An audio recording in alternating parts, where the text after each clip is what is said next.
down to the queens. Hello, everybody, and welcome back to another episode of Strong Sellers. We are on episode 27 here, and today I'm joined, as always, by Pedro. Hello. And joining us for the first time, very special guest, we have not only one, but both members of Stardom Quest. We have Alex. Howdy. And we also have Dylan. Hello. Alex, are you a flower? Like, what's up with that? You sound like Flower, Undertale. It's a reference. Oh, yeah, you First reference just of the show. Let's go. you have to start with a bit. It's like a rule. No, you know what? I'm about to take over for no reason. When I was younger, anytime somebody would text me howdy, I would say, "Are you a fucking flower, bro?" Because I was a big Undertale kid, big Undertale fan. So yeah, that's where that. I'm sorry. Let's just. You're fine. I'm over here dying. Yeah, we're here to talk about everybody's favorite tournament around the year, the Tokyo Princess Cup, which takes place on the 15th. Help! Please. How did this happen? How did this happen? We got lured into bullshit. This is crazy. It got really quiet in here all of a sudden. Everybody just leaves. It's like, nah, I ain't signed up for this one. But no, we're here to talk about the Stardom's 5-Star Grand Prix, which kicks off on the 23rd of July. Mm-hmm. In the red block, we have Tam Nakano, Maui Iwatani, Saki Kashima, Saya Kamatani, Sherry, Suzu Suzuki, Starlight Kid, Natsupoi, Hazuki, Natsuko Tora, Ami Soda. And then in the Blue Stars block, we have Julia, Utami, Maika, Sadiano, Momo Watanabe, Mirai, Azumi, Mina Shirakawa, Mariah May, and Hanan. Is there anybody that jumps off the page to you guys in the red block? The entire block. Yeah, this is a crazy tournament. Let's start with that for a second. Insane, because like there's like 1.5 bad wrestlers in it, maybe. Like that's being a bit like harsh on them as well. So yeah, it's a pretty crazy tournament this year. It's probably my favorite like tournament on paper. Like, to be honest, like I love like 2021 and 2022, but this is insane looking. Yeah. Oh yeah, I totally agree. Yeah, it's weird though, because like in the Blue Stars, and it's not a slight to either of them. They're both great. Like Mariah May and Hanan, they definitely stand out next to the rest of the field. Oh, definitely. I mean, just looking at it, like I mentioned this before, just in my writing and just in everything, is that Hanan's only had like her first singles match that went over 10 minutes happened last year against Tomoka Inaba, right? It's the first singles match that went over 10 minutes. Two dates. And then she had the 5-star last year, and she performed well, but not really like stand out. But that's kind of hard to stand out with 26 people. And you're one of the many undercarders in the tournament. Now she's the one future star, quote unquote, that needs to stand out. Mariah May is a whole different situation, in my opinion, because Mariah May is kind of a ticking time bomb because she is very, very good, but she is British, so she could get signed up immediately by pretty much anybody if they want her. Whereas Hadan is the person that you're kind of building the future around, it feels like, for Stardom, like the distant future at least. So it'll be interesting to see how she performs this year in her block, because it is a hard block to perform well in, and Alex will often talk about how it's sometimes better to just go, 2-8, or I guess 2-7, or 1-8, whatever, and have that one standout performance and like really like beating Utami or beating Julia. That's bigger than having like a middle of the road tournament for someone like Hanan. And I don't know where I'm at with that. I feel like maybe she has that sort of thing where she beats Mirai and that's it. Or maybe she has a bit more of a middle of the road tournament and proves that she is on a higher level than she was last year. So that's how I view Hanan. Obviously, there's more to say about Mariah May, but yeah. It's going to be very interesting considering that she's going to be wrestling the Wonder Stardom Championship in the tournament. Yeah. I mean, and that's kind of what you look at in these tournaments. Mhm. At least what I look at pretty frequently is who the champions are and who can challenge them. Hanan's definitely someone who could, you know, stake a claim to challenging for the Wonder Belt in this tournament, because she's not really there right now as much as I would like her to be. But she could, in a good tournament here, if she beats Mirai especially, she could definitely be on the way to getting her first big singles championship opportunity, which I think is something that a lot of people will be excited for. It will pad out Mirai's reign.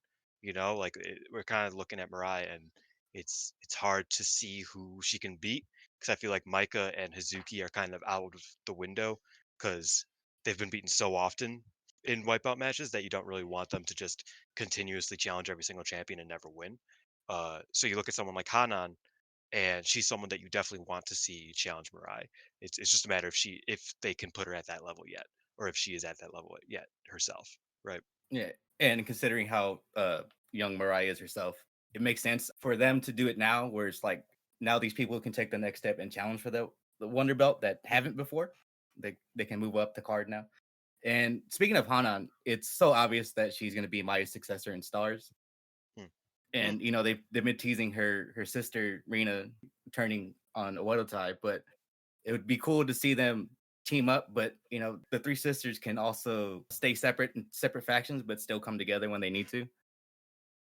Yeah, and I think that's kind of the beauty of them. I think that's like why it works so well because they're all like they're all similar, obviously, because they're all sisters and two of them are twins, and they're all around the same age. Hanan's only a few years older, but like you see a difference between all three of them. Hina's Hina's more along the lines of a Momo Watanabe when Momo was growing as a member of Queen's Quest, and whereas Rina is, I always compare it to Azumi, but I guess the closest comparison is Hana Kimura, and that's kind of like the point is that she's meant to be that rebellious figure that Hana always was. Whereas Hana and Hanan is terrible to say back to back. It's very difficult. Uh, but Hanan is in that light of Mayu, right? And that's always been the case. I will push back on your sentiment. I think the Starlight Kid issue is always going to prevent Hanan from reaching that level for a while at least. So you kind of have to look at that because it feels like Starlight Kid is she's connected to Maya, and we could talk about that with this tournament. Last day, once again, for I want to say the fourth year in a row, it's Starlight Kid versus Maya Utani. Not the fourth year. The first year it was on the first day, but this year, since then it's been on the last day. So that's always a constant link that is going to prevent Hanan from being that leader anytime soon. Um, but you do just kind of have to look at it like that because sisters do have a lot of potential. Yeah, and then I was hoping since they started teasing the things at Rena, I was kind of hoping that she would join God's Eye and then become the second submission sniper. I would be cool with that. It would be. I don't think that's where they're going, especially after I believe the Korkin. She pretty much devoted herself to Oedo Tai, but I do think that Rena could. Rena's cool. Like she has Mm-hmm. the charisma down and she has the physical down now. But I do think that she was always kind of rough in ring in comparison to like her character. So I always thought, yeah, maybe she could go learn under Shuri, learn under DDM at that time, or learn on God's Eye now. But I think she's steadily growing enough in Mm-hmm. Oedo Tai that she doesn't really need to move. Despite the fact that I think she could, uh, it, learning under Shuri is going to work wonders on you. Learning under Konami is going to work wonders on you. Like that's pretty obvious. I think learning under Mirai at a certain point, even though Mirai, like you said, is still pretty young, that's going to be a pretty big thing.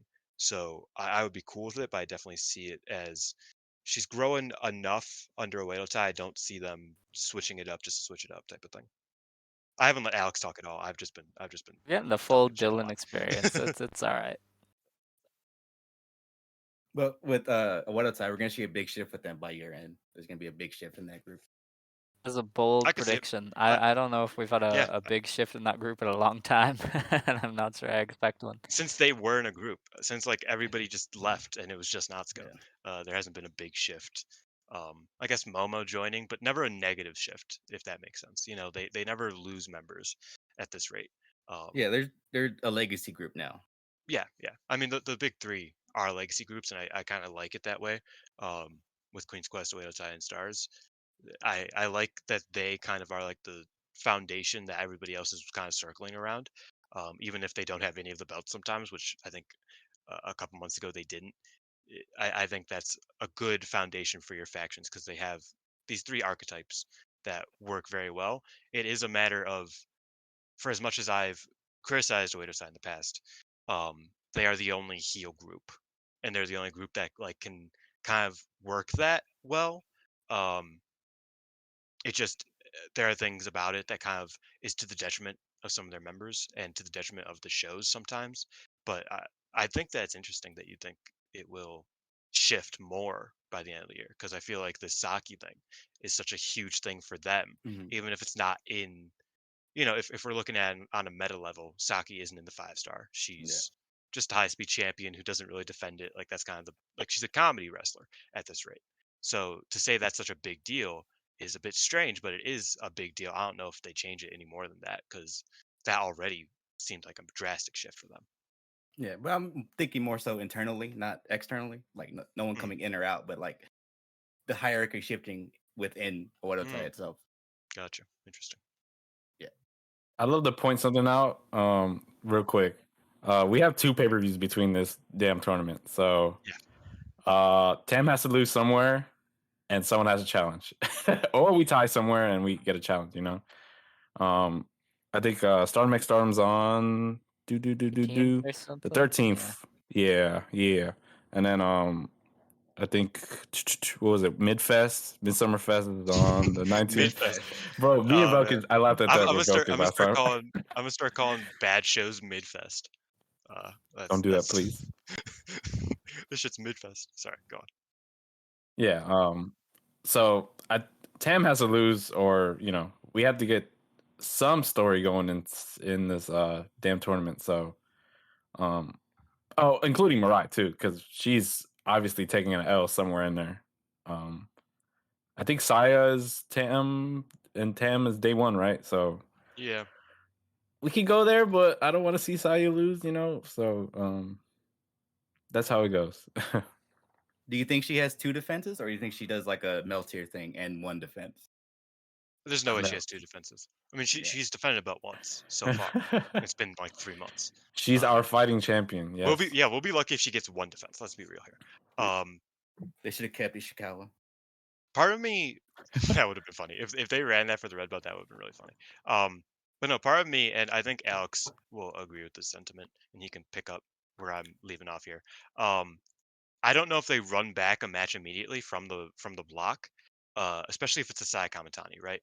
So more so what I see, and this is what happened last year, is they'll do cross blocks, or they will do like a legend who isn't in the company right now, or like an outside, whatever. So like last year it was Nanai and it was supposed to be Kyrie, but it ended up being Nanai and Himeka because Kyrie got injured. They had to push that back. Um, and Himeka and Saya, she was challenging Saya, were in separate blocks. So I could see it being like, you know, not saying this is what's gonna happen. I could see Momo Watanabe going on a tear for her first 4 matches and then being like, I haven't lost yet. I want to challenge Tam, and that just being like, oh well, I'm on a head of steam. I'm going to challenge Tam now, so that you don't have to give away 2 matches within the same couple months. And then Momo's not going to win the tournament. I think I'm kind of safe to say that right now. For me, I know Velke might get mad at me about that, but I think someone like that can challenge way more easily than someone like Sai Kamatani because, and Alex, like I said, he can pick up on this. I think Sai Kamatani is going pretty far, so it's hard to beat her before the tournament's even over. When I think she's very likely going to the final. How do you feel about that, Alex? The challengers, Who even knows at this stage? They have missed just about every chance to set up a challenger. So, and I mean, I don't see them running Saya back right away. So I don't really know what their plan is for that. I'm sure will lose to somebody to set up a defense, but I don't know if it's for the pay-per-views or if it's for the limbo between now and the GP winner facing her, because they usually leave those for after. So, I don't know which one they're gonna go with. when does the tournament end? Does it end 29th of early September or late something? September? Late September. Okay. So yeah, they have October, November, and half of December to fill up for those defenses.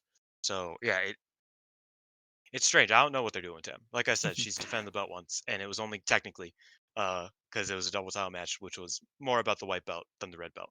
So she hasn't really like had a red belt feud yet, right? And it's been months. So I don't know. I don't know what they're doing with her. And we talked about this briefly on the recent Stardom Quest. That it's like she's about to like out outperform Julia's reign in like a month and a half, and she probably will not have defended the belt at all, like in a proper red belt championship match, which is kind of insane. But that's Tam Nakano for you. She's a strange individual. Her and Mayu are great fighting champs. I'll tell you what. Yeah. Mayu fights with gravity, but what's the possibility you guys think that they end up running the Sariano match for Tam for the red belt? Oh, it's definitely happening, but I don't know if it happens until after the tournament. Because I don't know. I feel like you have to have Soriano leave if she challenges Tam, leave the group. She's 100%. Yeah, she's 100%. Yeah, turning so on. I don't know if you do that. She's just biting. Very his much line. so. Like she's I staring think the daggers. other issue is that Stardom is going to be the tag match with Poi and Anu, right? They're challenging for the belts. So either like that's the location where everything breaks loose, but you also got to look at it. Soriano is facing Mina on the last day of the block, so I imagine that Club Venus Cosmic Angels beef is going to continue at least until then. So I don't see Soriano challenging. If what you say is correct, Alex, that she isn't gonna she can't be in the group when she challenges Tam. I don't think that she's leaving the group within the GP. She could still challenge Tam. I'm not so much of the belief that she has to leave the group to challenge. I think that her staying in the group and challenging would make just as much sense. And then eventually turning on them and then maybe winning the belt afterwards or whatever. But yeah, it's definitely not happening in that line of thinking before the GP's over. Her winning the belt in any direction, any way that she does is that sounds insane. Bold Yeah, prediction yeah. right there. I don't know if this he moment, even means that or he just said it to say it. no, I don't. Like I don't. But I mean, like, you can build, right? Like Yeah. her red belt match doesn't have to be the conclusion. Whereas like that's more so what I meant is that Soriano could challenge Tam and they're still homies. it won't be. But They that won't kind be, of like though. sows Like, dissent for we're a not year even doing that. whatever. Like they will not be. Like Soriano is not. Yeah, we can't have two bulls in this She faction is like not that. playing games, so it ain't happening. I don't know. I think I see Soriano in Cosmic Angels more long term I than don't know. you do, honestly. Because I don't see where else Just she an is, optimist, where else she you know. goes. You're Just the an optimist, or I optimist. am? Because I don't give a fuck about. Let's bring back Azumi Army. Oh, Fuck yeah. it. Oh, don't Yeah, get I him mean, started, a word. please. Yeah, you don't want to do that. I hear Azumi Army. I see red. I start getting You really spent excited. like 20 minutes on Rina. You're gonna do an hour on Azumi. Like I'm not even. Oh, 100%. He did 5 minutes already on the show. We bringing back the glasses. It's over. Shouts out Azumi Army. But yeah, I don't know. I see Anu staying in Cosmic Angels for a bit, and I don't think, especially through this tournament, because I feel like it's you look at the days, right, and we're gonna kind of dive into them a bit more, but you look at the days. Soriano against Mina Shirakawa being the last day makes it feel like that's still a feud that's happening at that point, end September. So I don't see Soriano not being homies with Cosmic Angels by the end of September, if that makes sense. Like at least type of thing. Yeah. I'll get this one out of the way for everybody. Like Utami's clearly the favorite to God damn win it. this whole thing. So Yeah, it's obvious. Like it's the obvious choice, but they could make us believe and then rip it away. So, but there's a few people in that block that the three that are lined up right there in a row could all very much win. yeah. Micah, Utami, and Julie you're talking about, yeah. Yeah. I feel like those three are definitely favorites. I have talked a lot, Alex. You're gonna talk. I hope you know Yeah, that. I mean, I was the first to the Utami train. Like, let's not. This is my bag. Yeah, she. Okay, Rocket. She was my favorite to win the tournament as soon as she started messing with Saya. Like as soon as that whole thing happened, I was like, okay, yeah, Utami's winning the tournament.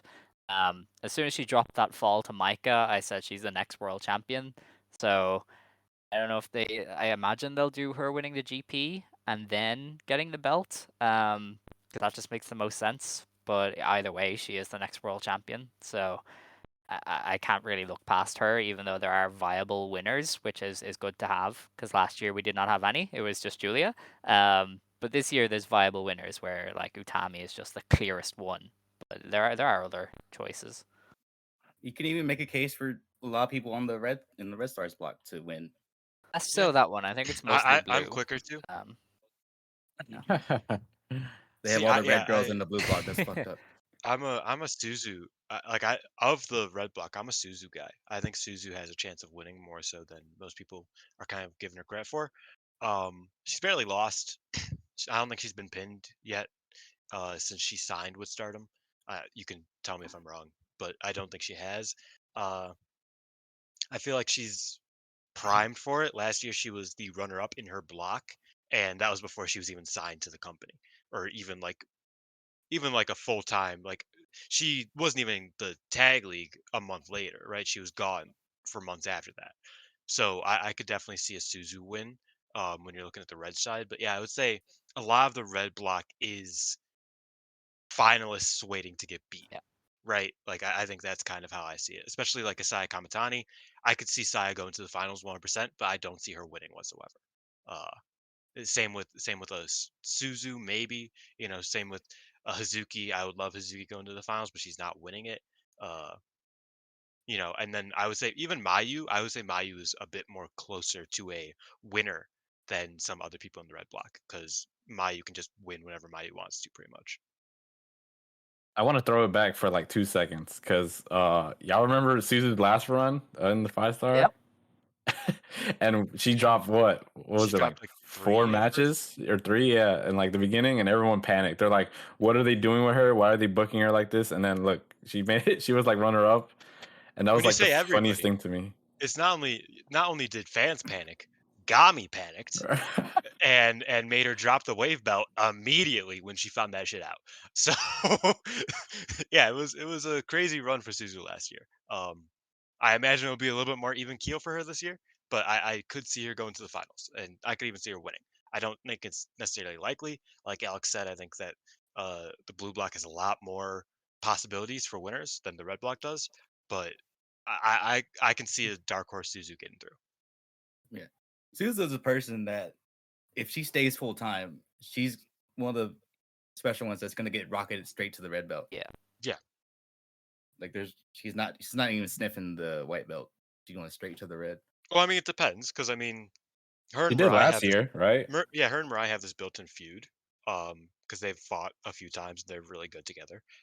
So like, I can see her challenging for the white belt. But I think personality-wise, which is kind of a hard thing to scope out because Stardom changes what their belts mean, quote unquote, all the time, but they're meant to mean something. Personality-wise, I definitely see a Suzu red belt more so than a Suzu white belt. It's just a matter of who she's gonna feud with for it. Like she could definitely feud with Mirai over the white belt because that just makes sense. But in terms of Suzu as a character, I could definitely see her going straight to the red belt if she is like a full time, like, I'm staying here. I'm a long term type of Stardom person, and I'm ready to get the belt type of thing. What do you guys think of Hazuki's chances in this 0. one? I have no faith. I mean, it's just not her spot. She's the 2.5 in stars. So I don't see her winning. Where's It's the either her or 0.5? Koguma, depending on the day. They are both heavily protected, and Okay. Koguma has more dubs They're all under under tail. under her belt lately. So yeah, That's actually true. That's kind of fucked up. long live the bear. Yeah, no, I think Hazuki. Yeah, I mean Koguma is the leader. If you saw my tweet, she's the God leader damn it. of this goddamn thing. No, I think Hazuki's gonna do great, but I think she's gonna have the same trouble she did last year. She's gonna get foiled by Oedo Tai last night. You know what I mean? Like last year it was Momo. This year it's gonna be Natsuko. 2 former tag team partners, right? She used to tag with Momo, and then eventually she tagged with Natsuko. So it's hard to see it going any other way than Natsuko costing her last night. Yeah, it's rough, but I Honestly, don't see much. I think they're kind of both not in contention last day, and then Hazuki. Well, I think Tora will be in contention, and then Hazuki ruins it, and Tora goes off. Like I don't know. I feel like that match is there for a reason. I don't think it's to stop Hazuki. I think it's to stop Tora from getting to Utami. Then I think that brings up a better, not better question, but like a more interesting question for me and for Alex. Sound like we talked about this at all the other day. How does Natsuko do? right? And Alex, I am partially asking you this because I don't think we talked about it at all. How does Natsuko do? Because I don't see her getting that far. I see her kind of, trying to win the first few matches, like because she wants to have that final with Utami. But once she realizes that she's out of contention, she just goes berserk and just ruins everybody else's tournament pretty much. And maybe DQs here, maybe wins here, upsets here. But I don't see her getting that far. I don't see her being in contention last night. I think she tries at first and she like wins a match or two, a couple matches, but she starts losing honestly, and then she just kind of breaks down and she destroys Suzuki's tournament on the last day. Like that's her big thing. How do you feel about Natsuko's tournament, Alex? Because I haven't talked to you about this at all. It's a Uedo tie. Who the hell knows? Like, they literally go from unbeatable to unable to win at the drop of a dime. It is incredible. So she could go Yeah. 3-6, or she could go 8-1. They are both viable. Because that is just the Uedo tie way. So we'll have to wait and see, really. I don't want to see Oedo type bullshit. I'll just say that right now. Yeah. At all, in any sense, by Momo or her, it's gonna ruin my viewing, to be honest. But I'm pretty sure they won't do that. But we'll see. You're more confident than I am. Of course, because you're the Oedo Tai hater. Ooh, that is crazy. Oedo Tai used to be my favorite faction. Oedo Tai used to be my favorite faction in the world. Oh, no. In fact, to this day, the greatest faction Set ever him off lived about Uedo is tie. 2018 Oedo Tai. Please. No, that's all I'm Alright, saying. That's all okay, I'm saying. That's alright. all I'm saying. That's all I'm saying. Keeping a watch on you, Dylan. But, I'm I definitely getting a stopwatch now. Yeah, I know. I can sense it. I'm triggering them on purpose. That's why. Yeah, no, but I do think modern Oedo Tai is completely unpredictable, right? Like you don't really know. Mhm. Natsuko can do whatever the fuck she wants, right? And I say that about a lot of wrestlers, but she really, like character-wise, it's like I talked about the other day. Someone like a Mariah May doesn't have the benefit of like just being able to cheat and like make matches not matter, right? Every match needs to matter for a babyface. Whereas with Natsuko, her and Natsupoi doesn't need to matter. She could just cheat or not cheat. Like nothing matters if she doesn't want to matter, because she's a heel and she has the stick and she has a group around her that's willing to cheat for her. Like it's really all over the place with a Natsuko, even more so than Momo and Kid. But I think Momo maybe a little bit more so as well. But yeah, you never really know with the Oedo ties in this, except for Kid. I think Kid is the only one that really typically sticks to the more honest matches in the 5-star at least. Well, she better. When is the Kid in tour? Oh, that's a good question. When does that one take place? Isn't it on one of the pay-per-views? That's another one I saw the other day. I think so. Is it on one of the One of the 5-star specials. Here we go. We're searching. Yeah, Scanning. I'm also searching. Hazuki, no, that's 9:30. Scavenger hunt. Who's first? Oh, 8:13. Edion Osaka See, won. I knew it. 5-star special. Oh, 5-star That's the special. pay-per-view. That's the I'm on the pay-per-view. ball. Oh yeah, that's Star McStorm. That's crazy. Damn, something might pop off there. Oh That's the yeah, only I think block didn't you match. guys theorize that, or someone theorized that the other day? No. Like, oh, something's gonna happen there. If We did, I don't think we even noted this match that Yeah, much. the one we were when talking we about talked was it. Mike 'Cause and I was thinking about it Julia last night. at Corkin. Yeah, oh yeah, that too. because I was thinking about Natsuko Kid last night, and I was like, we didn't talk about it at all, but it is something that is Really? to be thought about, and I didn't even know it was Wouldn't say so. pay-per-view. It's a way to die. I don't know. Dylan was thinking really hard he, about this. He one. thinks really So hard that's about gonna be everything. great. I thought way it's too a much. problem. That's true. Yeah, you're right. Alex heard my Yeah, crackpot theories earlier. I'm not pleased, but you know. But yeah, I did this on your show, Pedro, where I was talking about Tora. And I was gonna save this for later, talking about the Dark Horse, but for her, being a so obsessed with Utami, like that could drive her to be victorious in the tournament. But when she gets to that match with Starlight Kid, she has to beat her ass. If she's gonna prove that she's willing to go through even her own teammate like that, that's gonna be the set the tone for the rest of her tournament. I could see that.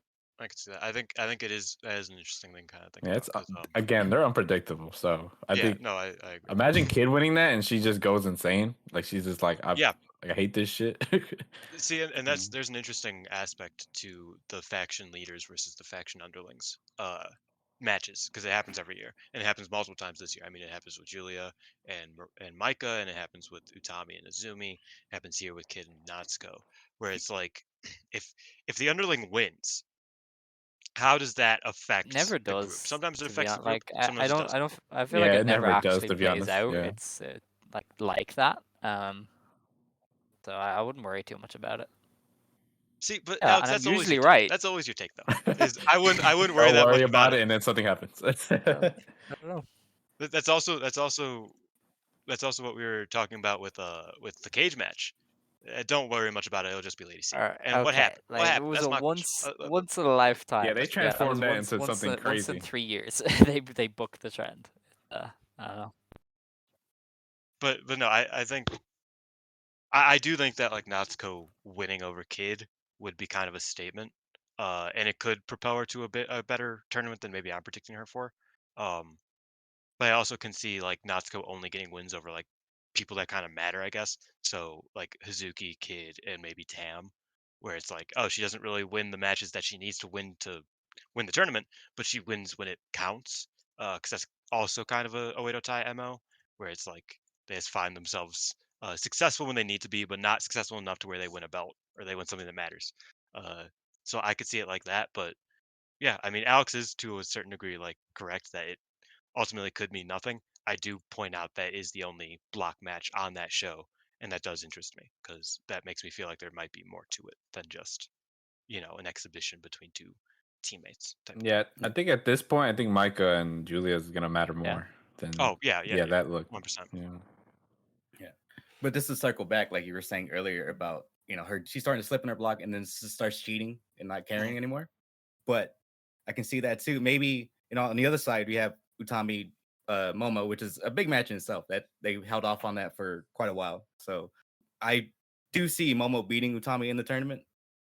And even if she doesn't, yeah, even if Utami wins there, if Tori's gonna get mad at Momo for not beating Utami.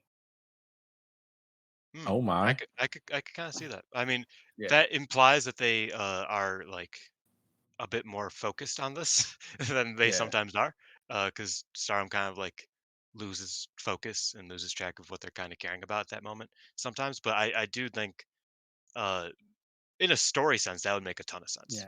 Like, that would make a lot of sense. I think that'd be really interesting as well. I haven't even thought about that.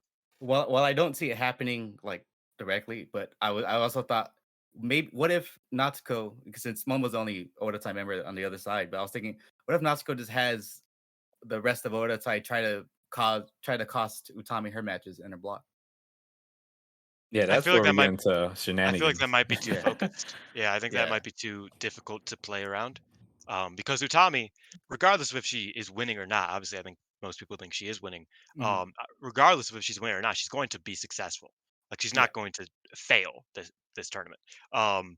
And it's hard to keep Oedo Tai's shenanigans looking strong if they are trying to cost somebody who isn't losing frequently, right? Yeah, that would just make Maybe them look like a bunch of dorks. like I could definitely see Momo Mhm. versus Utami, that being full of shenanigans and Momo winning because of it. But I don't think that they occupy themselves with much more than that when it comes to Utami. I think that might be a bit too on the nose. Speaking of Utami, she's been on excursion over here in the US. She took Yep. on Billy Starks last weekend, and then the day after she took on Janai Kai, and then tomorrow she's taking on Lufisto. She left. I was about to say, what was I? She left Queen's Quest in the hands of the rest of the members to go find herself, Yep. and she'll be making her way back shortly after. So we'll see how this refreshed Utami performs in the 5-star. I love the panic of pictures of Utami being over here, and it's like, oh my god, she's leaving us. Oh, she's never coming back. Oh my god. Oh yeah, that was huge. That was huge. I mean, everybody was freaking out whenever was watching it live because it sounds so ominous. Like for a second, it sounded like she was about to retire, and I was like, my heart sank. I was like so scared. I was so concerned, but it was fine. Now she's over in America. She's trained with Io and Natalia. That's cool. She's wrestling in GCW stuff. Like, I think that is going to kind of like give her a bump, right? I think what that does kind of draw my attention to though, is her chasing international championships instead of the red belt immediately. Um, which obviously by that I mean Mayu and Julia.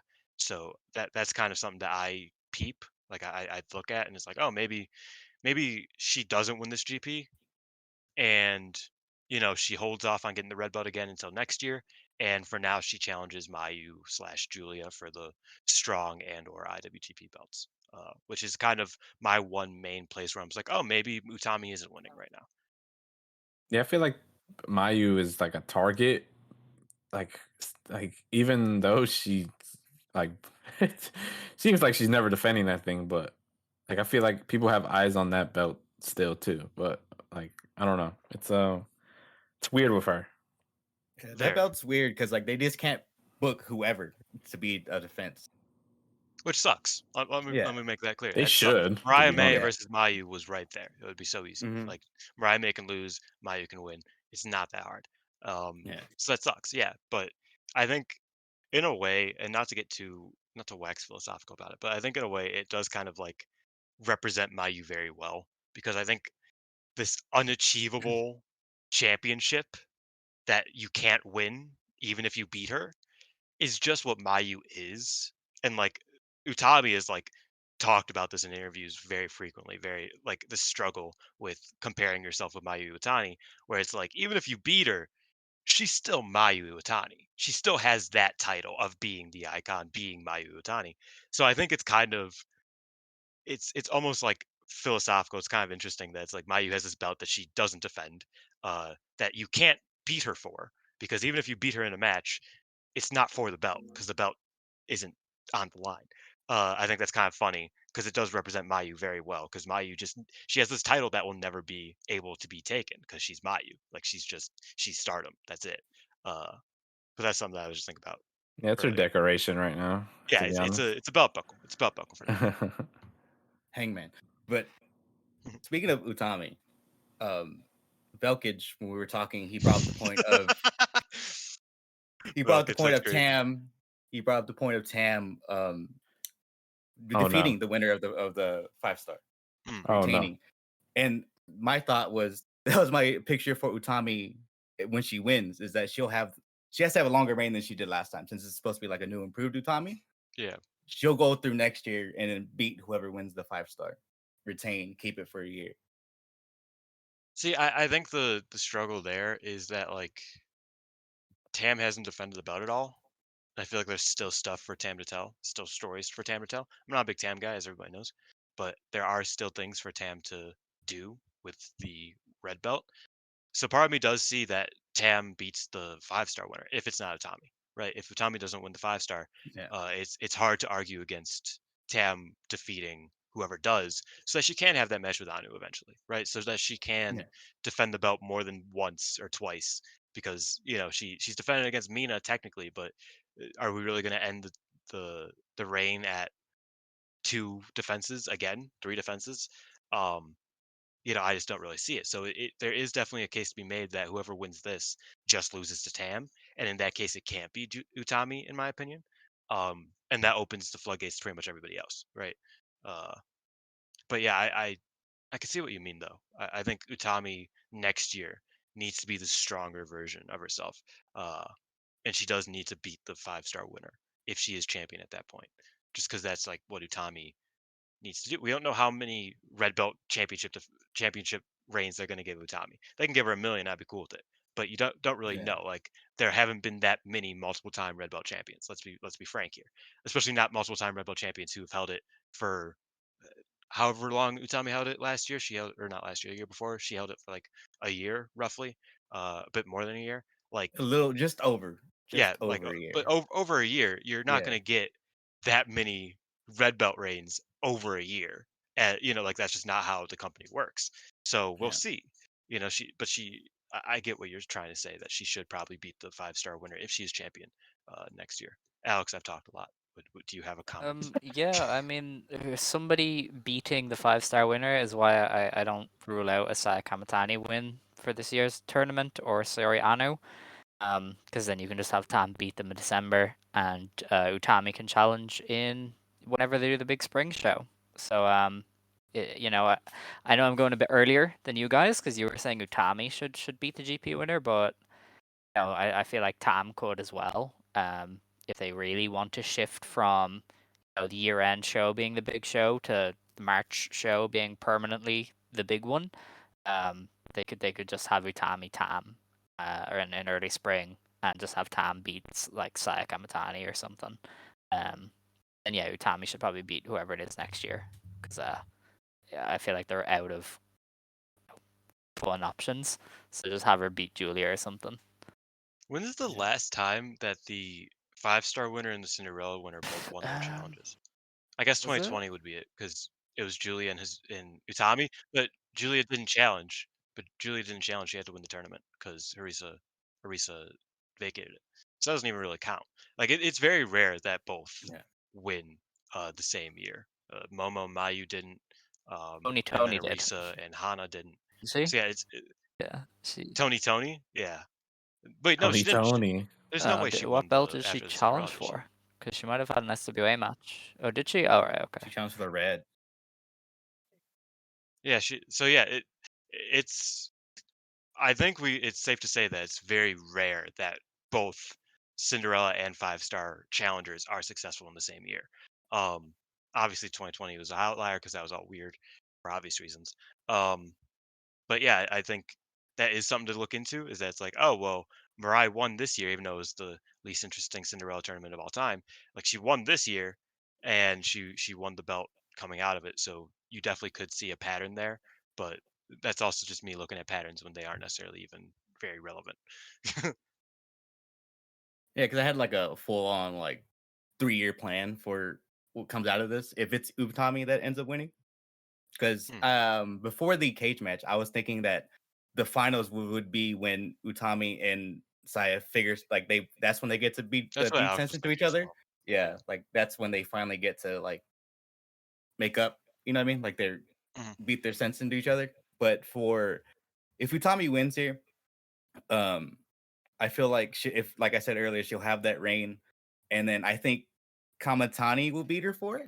I'm more than certain she's in line for that belt, a lot closer than a lot of people think she is. Like she's a lot closer to that red belt than people give her credit for. But then for that, after Kamatani, I think if they do it right, because she just could not give a shit anymore.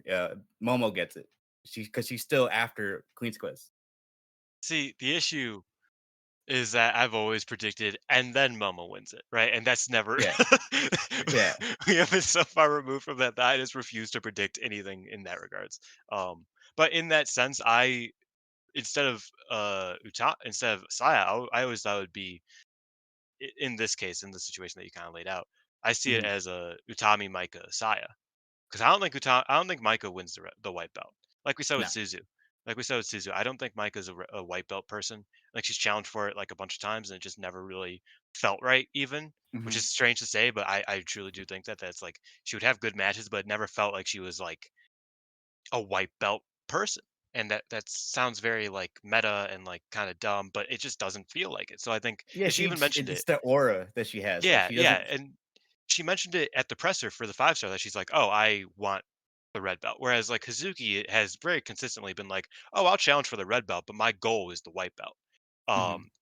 So I think Micah is just the inverse of that. I think Micah is a future red belt champion if she's going to win a championship. Knock on wood. I hope she does. So yeah, I see it Utami, Micah, then maybe Saya. I could see it like that. I don't bet on Momo ever anymore. God damn it. It's never smart. It's never smart to like lay out a plan of like, and then Momo, because it just never is the case. Like even with the cage match, I was like, and then Momo like regains something that she lost, and it just wasn't. Like that's just not what they do with Momo right now.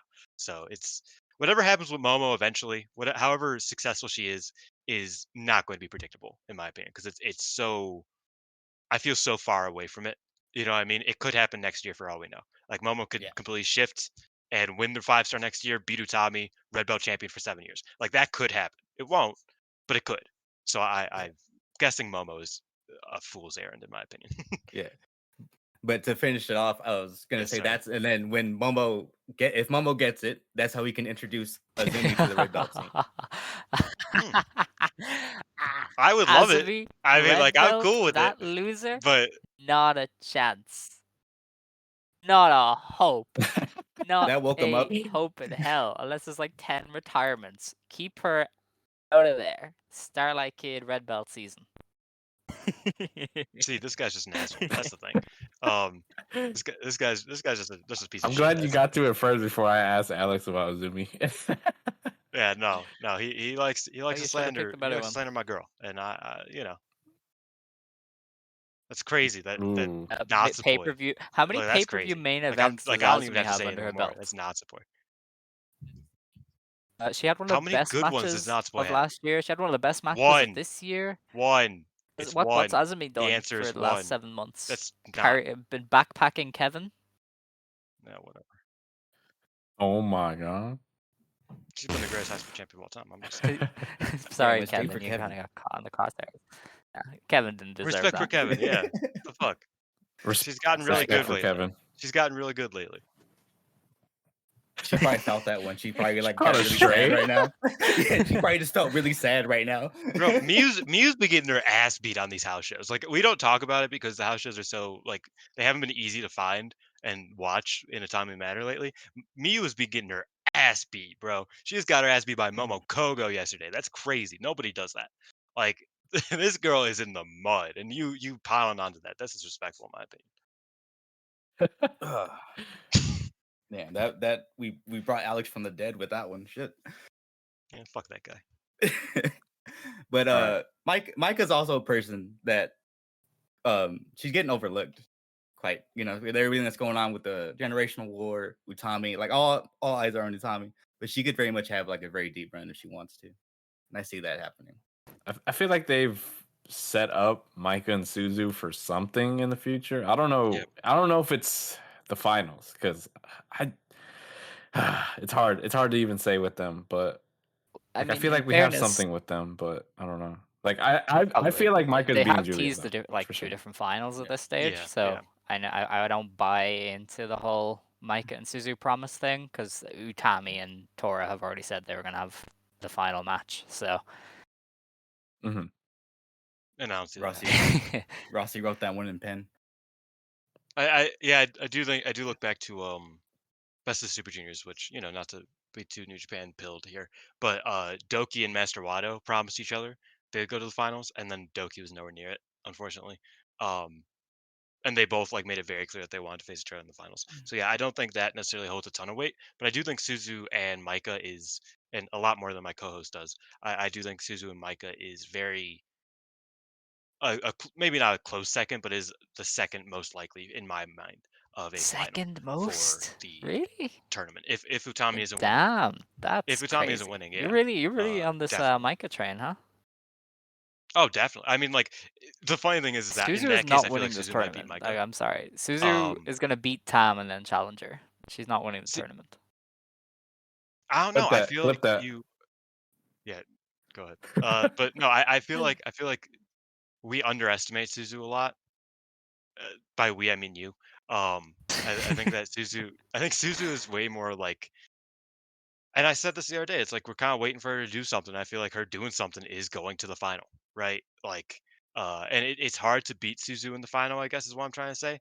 But I guess it could kind of compound because last year, like I said, she was the block runner up, and then this year she could be the block finalist, and the next year, I'm not saying she'll win next year, but like it could keep piling kind of thing and keep her looking good, even though she doesn't have much to do. So I could see Suzu going to the finals and losing to Micah. But I could also see Suzu beating Micah in the finals. Um, I can see that final I could definitely see that final.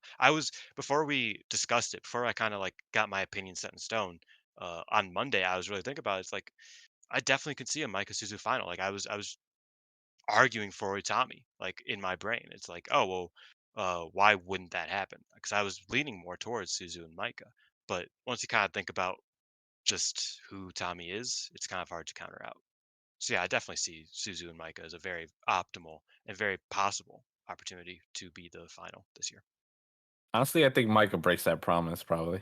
I feel it. A Suzu and Tommy final would be kind of cool, though. I ain't gonna lie, but See, and I that's don't know. something that we also spoke about briefly, is that that possibility that they have like a outlier in the final, right? Because like Suzu and Utami don't have this built-in ingrained story. Like like the Saya Kamatani versus Utami final we're talking about, right?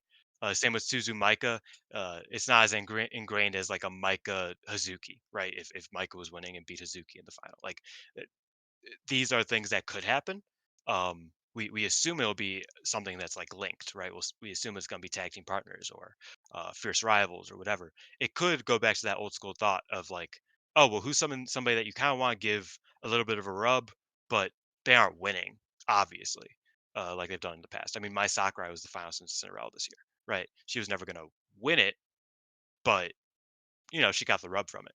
So how do you two feel? How do the strong, stylish boys feel about the prospect of having somebody who is that upper mid carder kind of come up and be, like be in the final in comparison to like a more Sai Kamatani Utami final, if that makes sense. I'm gonna keep it buck. I'm tired I'm tired I'm tired of watching Hazuki not do much. Oh, me So too. Me too, yeah, brother. I feel like Hazuki definitely deserves the push finally, because like I understand, like she left at some point, like when she was probably white belt like material and everything, and then like I'm pretty sure Rossi was like hesitant to like push her more up the card or something. But I feel like it's at some point it's either Mike or Hazuki next after Mirai. Like we cannot like hold that off for that long. And I mean Poi too at some point, but I think we still have time for Poi. But yeah, I think Hazuki definitely deserves a push. But I think Micah's also in the same position, so Yeah, and like I said, I think Hazuki's the white belt Micah, and Micah's the red belt Hazuki, right? Like that's how I kind of see it. Because they both are kind of out of options, right? Either they lose again and it's just no longer viable, or they win next time. I think Hazuki could beat Mirai. I personally see that as the way they should go mhm. and the way that could go. But specifically for the tournament final, do you think that Hazuki gets in over a Sai Kamatani, where like Sai Kamatani is more likely to win this tournament than Hazuki is. Let's keep it straight. Um, but they could put Hazuki in the final just to lose, in comparison to Saya, who would also probably lose to an Utami. Like how do you see the difference between that? Of a Hazuki getting in instead of somebody that's more likely to win, like a Sai Kamatani. um You sound very sad. I agree. it's because I see Saya as like maybe 4-2. Like she's like Mm, obviously I'm gonna be very honest. I think all of us look at Utami and say she's won. She's the top she's the person to win. yeah. Yeah. Like she has a story built in. She's rebuilding herself, rejuvenating herself, whatever. Like but like I see Saya as maybe 2 or 3 or 4. Like she's either finalist, runner up, or it's uh, it's but like like I don't know if she's completely ready. Like I feel like she'd lose the challenge if she even wins. You're talking Kamatani, yeah? Yeah, yes, Yeah, no, I agree. I agree. I don't know. And I'm gonna keep it buck. I think Saya is one of my favorites on the roster, but Mhm. like I don't think she's red belt ready. Like she could lose the challenge, but like I don't know. That's deflating to me when every time not every time, but like when someone wins the 5 star and then they just lose. Like, oh, you just went through this grueling ass tournament for nothing. Like I I don't mean, know. yeah, that's the issue with just round robin tournaments in general. Because I mean, that's happened a lot with like the G1. Remember, Naito lost to Okada after having one of the greatest G1 rides of all time, and it was just like, oh, okay, and like that's just that's the curse of round robin tournaments. But I actually agree with you. I love Sai Kamatani. I think she's probably like the best wrestler in the world.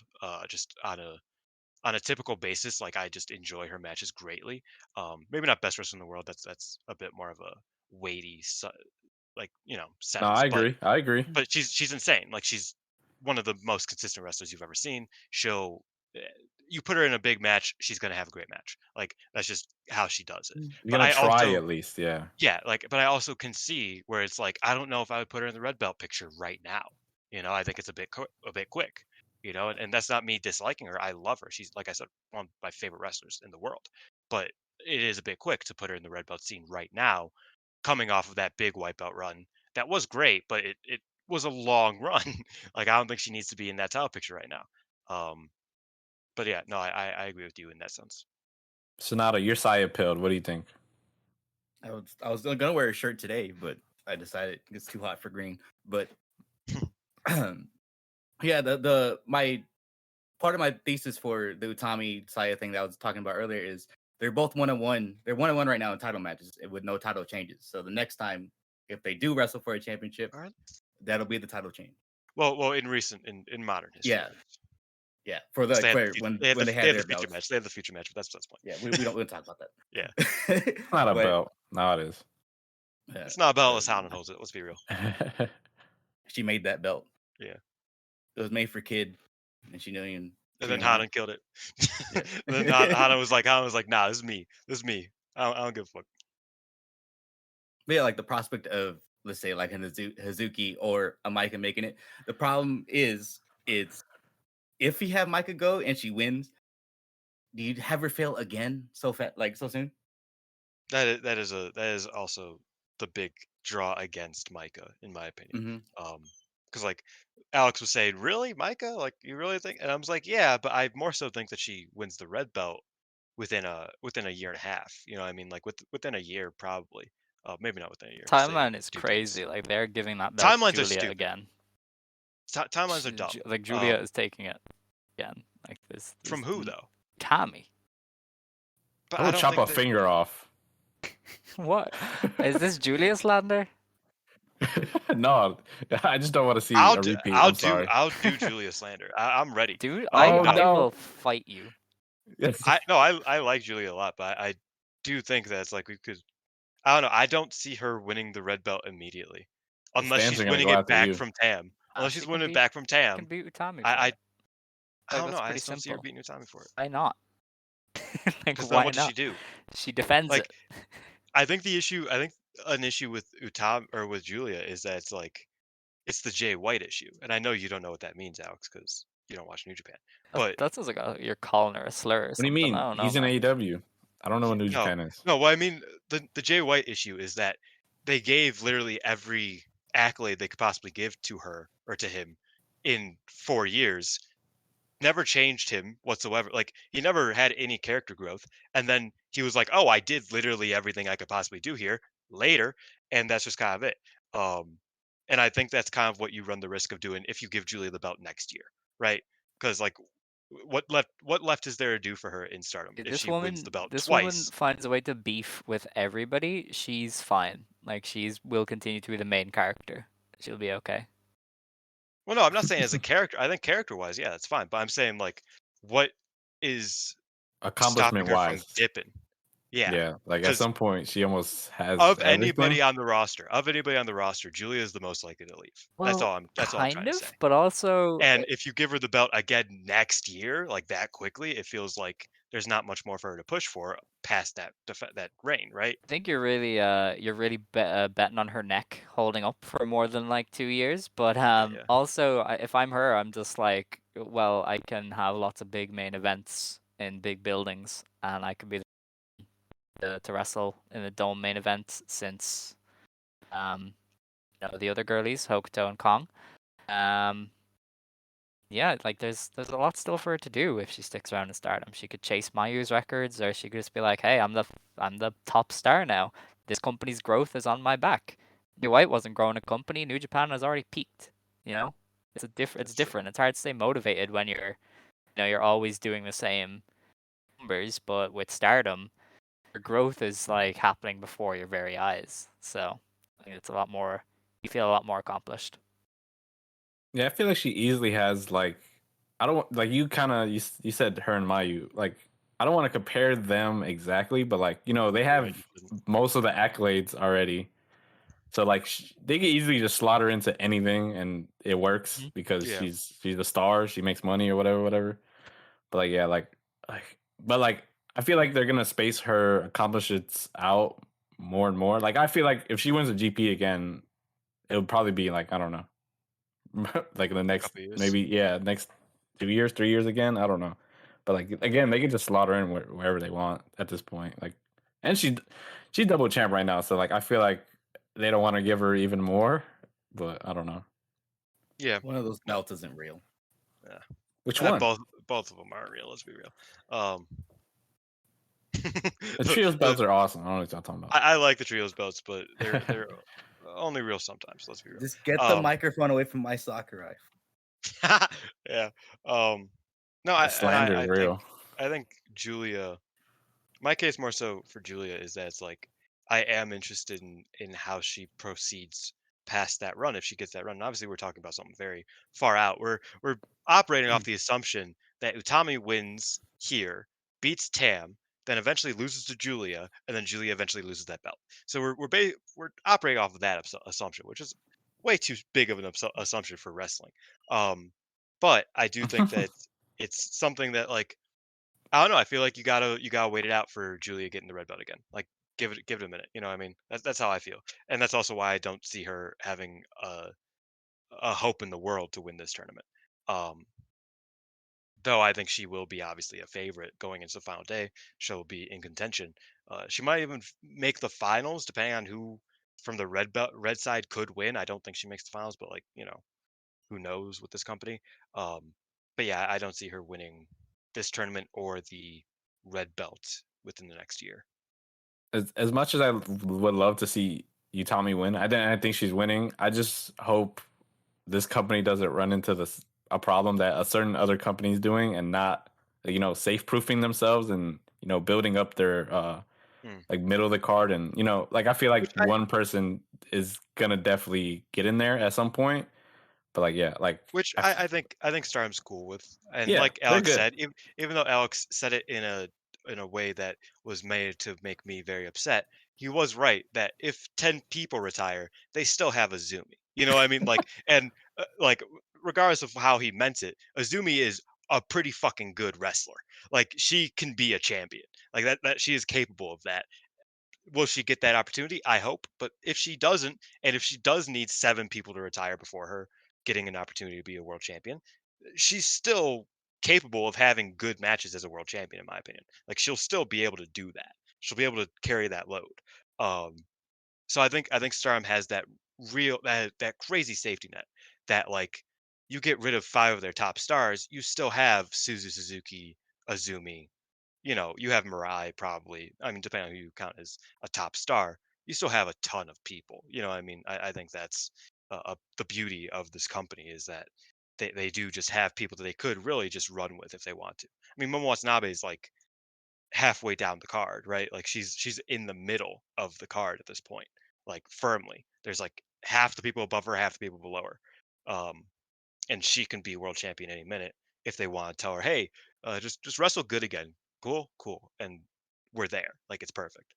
That they really have an insane roster to work with in the event that the top star has to leave. In the event that Utami goes to America, Tam retires, Julia goes to America. Like they have the facilities to deal with that type of stuff now. Yeah. I'm just like I just want them to at least get one of them, and like Azumi is Hazuki, Micah, someone in there. Like even Suzu, like even though Suzu's not doing much right now, I feel like she could definitely get in there in the next, I don't know, like couple years. Like she'll definitely have a belt at some point, but it's like when, and I hope it's not later. I hope it's sooner. But Alex, I think Azumi's winning red belt, right? Dylan's dreams. Double champ one day. Since I got a host I always used to book that out as like a kid as white belt champion, Azumi as red belt champion, and that's when the next double crown happened. But instead they just did Tam and Bina, which is crazy. Like yeah, that was always my dream match long term especially when I was like getting into Stardom was Azumi and Kid being like this huge double title match. Now I'm kind of sick of the pairing. I need them to kind of grow a little bit more as wrestlers to keep doing the match against each other because it's getting a little bit old in my opinion. But I think 5 years down the line when that possibility is a possibility, I think that could be a really fun match. On my show, Vokic mentioned that he would love to see Azumi and Starlight Kid like side to side as one red belt, one white belt. Like that, you just remind me of that. Like that's maybe I don't know when it happens. Velke is a madman. Yeah, Velke is an insane man, but sometimes he's right. Yeah, because she's gonna have a vote. Yeah, he's right. But all right, since I'm half the host now, where do we see? Okay, you know what? I'm gonna just jump to it. MVPs. Hmm. I think I got Vilkic brain because he talked me into believing, and I mean, I wasn't gonna not believe it, but Sherry is definitely and could like she's definitely gonna have a one hell of a tournament just because she's like well rested. She hasn't done much, and I feel like this is her season. Like she is back. Like she's been having decent matches like all throughout the year. So I think she's definitely in there, and then I'm gonna just name up two other ones, but I'm not gonna go on about it. Saya and honestly, I'm gonna just say Izumi. Fuck it. Alex MVPs. Who do you think? I think it's hard to look past Utami and Natsupoi. Poi's block is designed for her to excel. She's got just about everybody that I think she works well with. And then Utami, I mean, she's been on a great run of form lately. She's coming into this with momentum. She had a great GP last year while not being the focus at all. So with her being the focus this year, she's going to step it up a notch, and I think she's going to have a really, really good tournament. So I think it's hard to look past those two. Dylan. Yeah. I think there is. I kind of see the point in like. I think all of you guys are right. I think most people are going to have a great tournament, but I think it is interesting to kind of look back at last year and see how well Shuri did do in a block that wasn't great. Like Shuri, Izumi, and Utami killed it last year, and they had no reason to because a lot of the block was just fodder. Like it was really not balanced very well at all last year. Because even the undercarders, the undercarders last year for the blue block was Ida and Hanan, and the undercarders for the red block were Mai Sakurai and Momokogo, right? And that's not even counting like some of the other stuff. So I do think that you have to look at like Shuri has a crazy block to wrestle against this year. She's going to get a good match out of Ami as well, who is probably the weakest on that side. Um, she's going to have a great tournament, undoubtedly. But I'm going to echo my sentiments the other day. I think Suzu, you really can't count her out when it comes to having a great tournament, just in ring wise. I think she has a lot of people that she can really mesh well with, and I think she meshes well with most people. So I think a lot of these matches are going to be really fun. And then yeah, I mean like Utami's as well. I think Kazuki's going to have a good one, but the main ones I will say are Suzu, Shuri, and I don't want to sound like that guy, but Azumi. Azumi's gonna have a fun tournament. I said it just to pop you, really. Yeah, I mean, Not like really. Azumi, you could pick out anybody out of Queen's Quest, right? All three of them are gonna have a good tournament. I think that's the easiest for me, but you can't not count Shuri. So anybody in Queen's Quest and Shuri. Let's go with that. And Suzu. I gave you 5 instead of 3. I'm sorry. I think Azumi Azumi and Natsupoi, they have like the privilege of having their style and being the only one that could do that style kind of. Well, Starlight Kid, but she doesn't wrestle completely that style to me sometimes. When she wants to, but I think Poi is gonna take a beating, and she's gonna do some insane beatings back. But but like Azumi, she could easily roll up people. She's a spoiler in this tournament, obviously, and she could easily beat Momo, Utami. Her and Ano is gonna be very interesting. But yeah, I think I said also Saya's MVP, just because her wrestling, especially last year's tournament, she definitely proved herself in singles matches, and Suzu also. But like I feel like Suzu got her taste of everyone last year, and now she could finally sink her teeth into this one because these blocks are like way crazier, and yeah, like also we got to mention Tam because Do we? she's very good in tournaments though. You Yeah, cannot no, I lie. agree. Yeah. I agree. Her and Shuri at Kurikan last year was just a great main event, and I thought Tam wasn't getting into the final because of that, but she got into the final, and Yeah, like I can't overlook Tam in tournaments, even though I don't think most of us don't want her to win, but she's definitely in there. To be fair, I never want a champion to win tournaments personally. That's just like a me thing. I think that's usually outside of like very extreme cases where it's like I'm the biggest fan of a champion. It's just not really something unless you work it very well. It usually is just kind of a waste. Um, but yeah, I mean Tam's gonna have a good tournament, undoubtedly. Like she's gonna have a good tournament. Uh, might and I don't want to like jinx this, but it might be her last 5-star Oh my god. because it does feel like from everything that I've heard and everything that just the vibes, it feels like this red belt run is like Tam's last, right? Like this is their last big run, big shine moment. Um, so that could entail this being her last 5-star. And I do imagine she'll go all out for it. I think this will be a really good tournament for her because, like you said, she's a great tournament wrestler. And I've always believed she's a great tournament wrestler. She has had some of the best matches of every 5-star to date that I've seen. Right. Even going back to 2018, she had one of my favorite Oh my matches of god, that no. year's.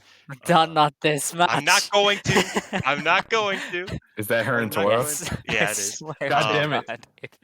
I gotta They're about to get it happen in. again. Here we go. Oh my god. I had to get it in. No, but even going into like last year's tournament, it was her and I believe it was Shuri, and then her and Utami as well. Were both very great matches. Um, and then the year before that was her and Takumi. Like she has great matches Tam basically every year rocks. in the 5 Tam, star. Tam, as I said on a Yeah. show recently, it's gone down in vintage. Tam is not that bad, guys. So, she's gonna have a Yeah. cool one. Our Utami sang her theme and beat her up. honestly, So what a based. night. realness. So based. Yeah. Utami So real. really developed so much riz after being world champion. It is incredible. Oh yeah, like the vibes for like Utami just like figured out like how to be the most vibe centric Yeah. wrestler because like you just feel her. You feel her presence anytime you watch her. We could just get into how great Utami Yeah, is, but I don't I think don't we think we want to need do to. that. I feel like we have to a bit more, Yeah. Sonoda. I'm back from the fucking grave, boys. God My bless. internet died. Oh no. Sonoda MVPs. We're talking MVPs. So MVP. whoever you want to choose. Micah. Ooh. So Right. true. So true. Lariats?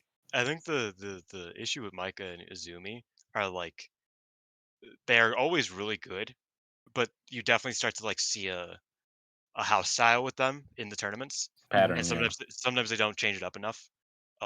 Though they do always have like really good matches, so it's not really like a issue. But that's why I'm usually like, I don't know if I'd pick Micah as an MVP, but she's gonna have great matches.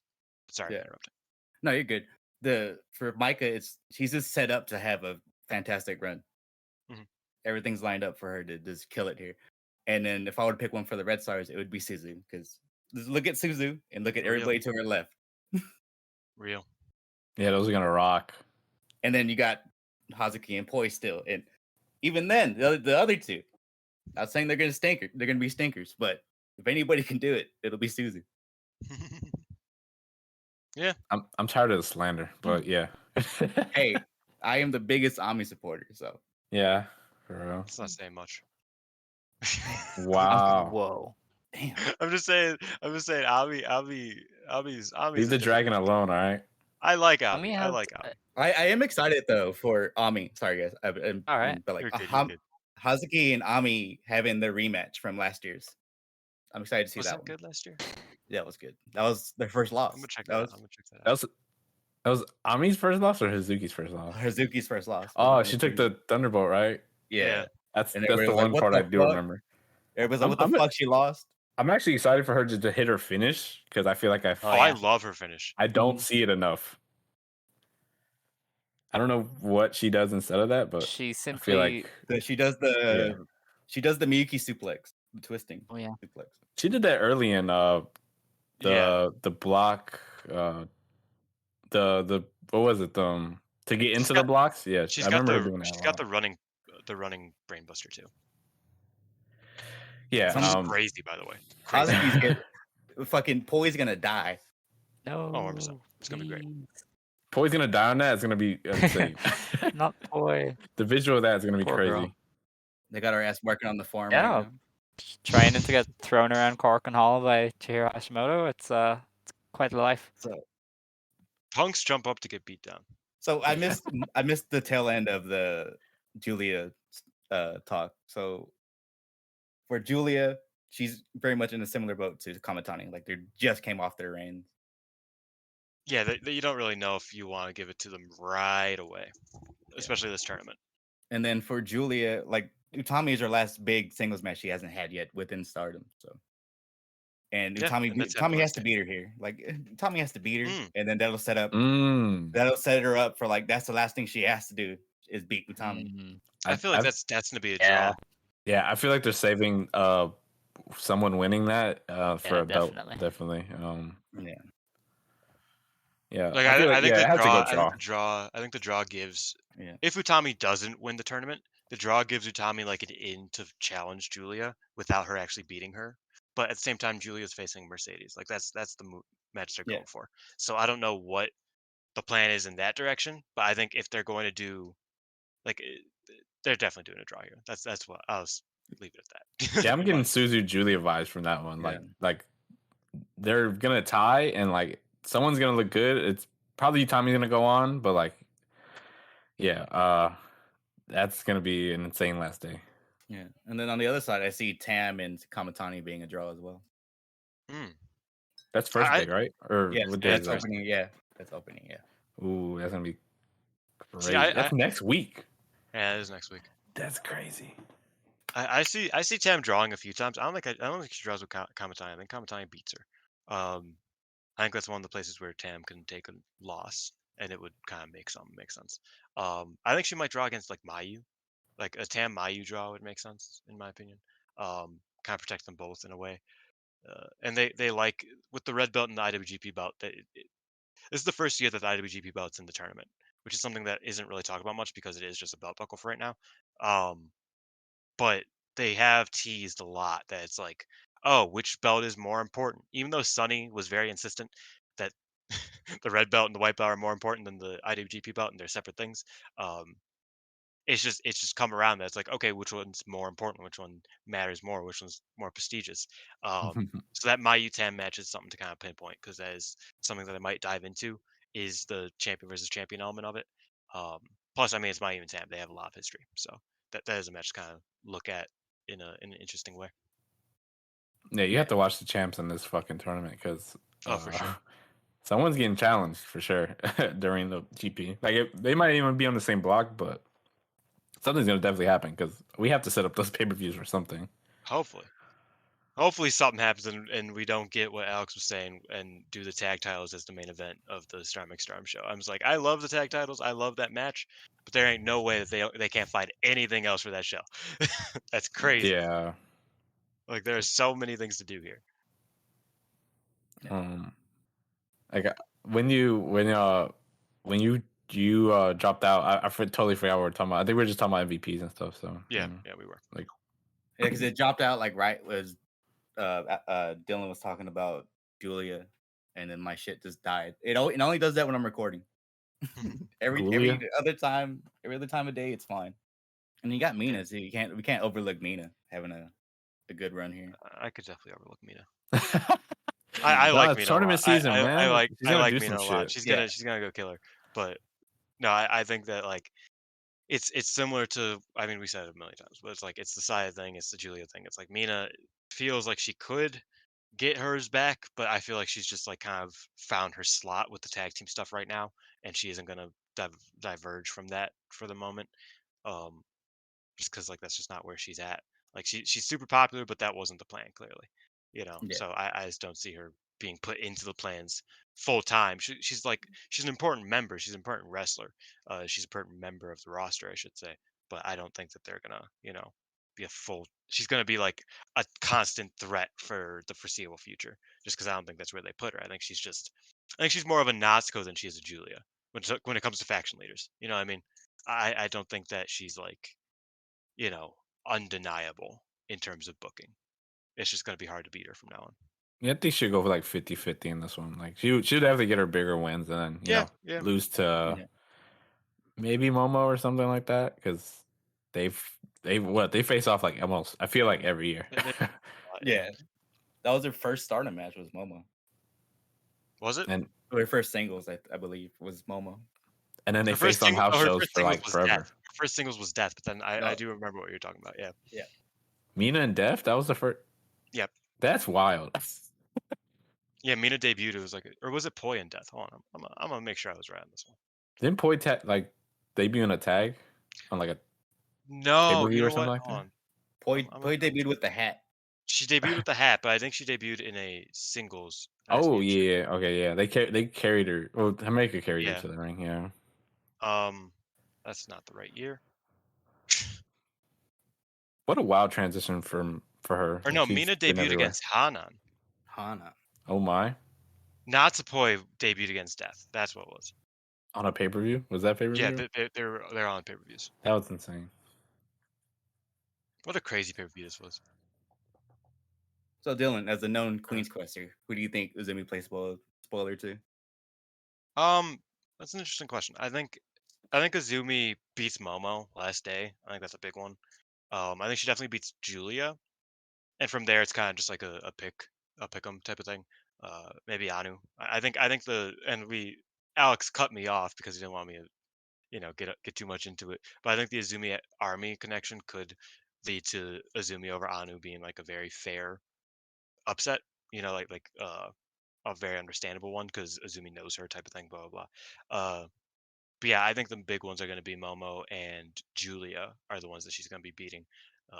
Mirai is always an option. I mean, we talk about champions. Who's going to face the champions? I think Azumi could, but I think I mentioned this yesterday is that I think Azumi beating Julia and challenging unsuccessfully for the strong belt protects her from having to challenge for one of the big singles championships in Stardom because she hasn't challenged for either of them yet. So you don't have the issue of a Hazuki or a Maika who have challenged for the belts like 8 times altogether and haven't won them yet. uh Azumi just challenges for like the SWA belt or the IWGP belt or the strong belt now. She was high speed champion. I think she might stay doing that until she's ready to be like an actual champion and she doesn't challenge too many times against champions she's not going to beat, which is Mirai in this case. So that's how I might see it. But I could definitely see her upsetting Mirai and getting that challenge at some point in the next few months. Yeah, she's particular. Like, I don't know, like they get like push her like out in a random day, and like it's gonna be good, but like it's just like, when are we doing it? Same with Kid too. Like, but yeah, it's like also I'm very excited for her and Ano because I feel like that's gonna be a great like mesh of styles, to be honest. Yeah, there's a certain vibe there. They like I said, they know each other. I think friend of my show, at least friend of the show, Scott. He interviewed Anu, and she said specifically that she's really excited to wrestle Izumi again. So I think there is a certain level of like, oh, like we meet again type of thing. There's like an excitement there, which is something that you kind of have to point out in some of these matches, which is because the other day we spoke about it. That's like Mariah May might have a rough time because I don't see a lot of her opponents being excited to wrestle Mariah May, Yeah. right? Like they like in comparison to like, oh, if I'm a wrestler and I always wanted to wrestle against Azumi, I would want to make that match the best match I possibly could, right? Whereas like not a lot of people see that in Mariah May, Mina Shirakawa maybe, right? That's gonna be a really good match. But with an Azumi, you have someone like Soriano who wants to make that match good with Azumi. So I could definitely see a good match from them coming out because they remember each other. They you know were not classmates because I guess Izumi debuted a few years earlier, but they were, around at the same time. They've known each other since Izumi was 13, 14 years old. So there is that connection, and they are going to want to make that a good match, I think. So something like that is definitely exciting for me. Yeah, you guys like we're talking about yeah, like if it doesn't seem like an inspired match, like they have no connection on, like they're not gonna do, they're gonna have like an off day or whatever. But like, Yeah, that's always a possibility yeah, in these round robin tournaments.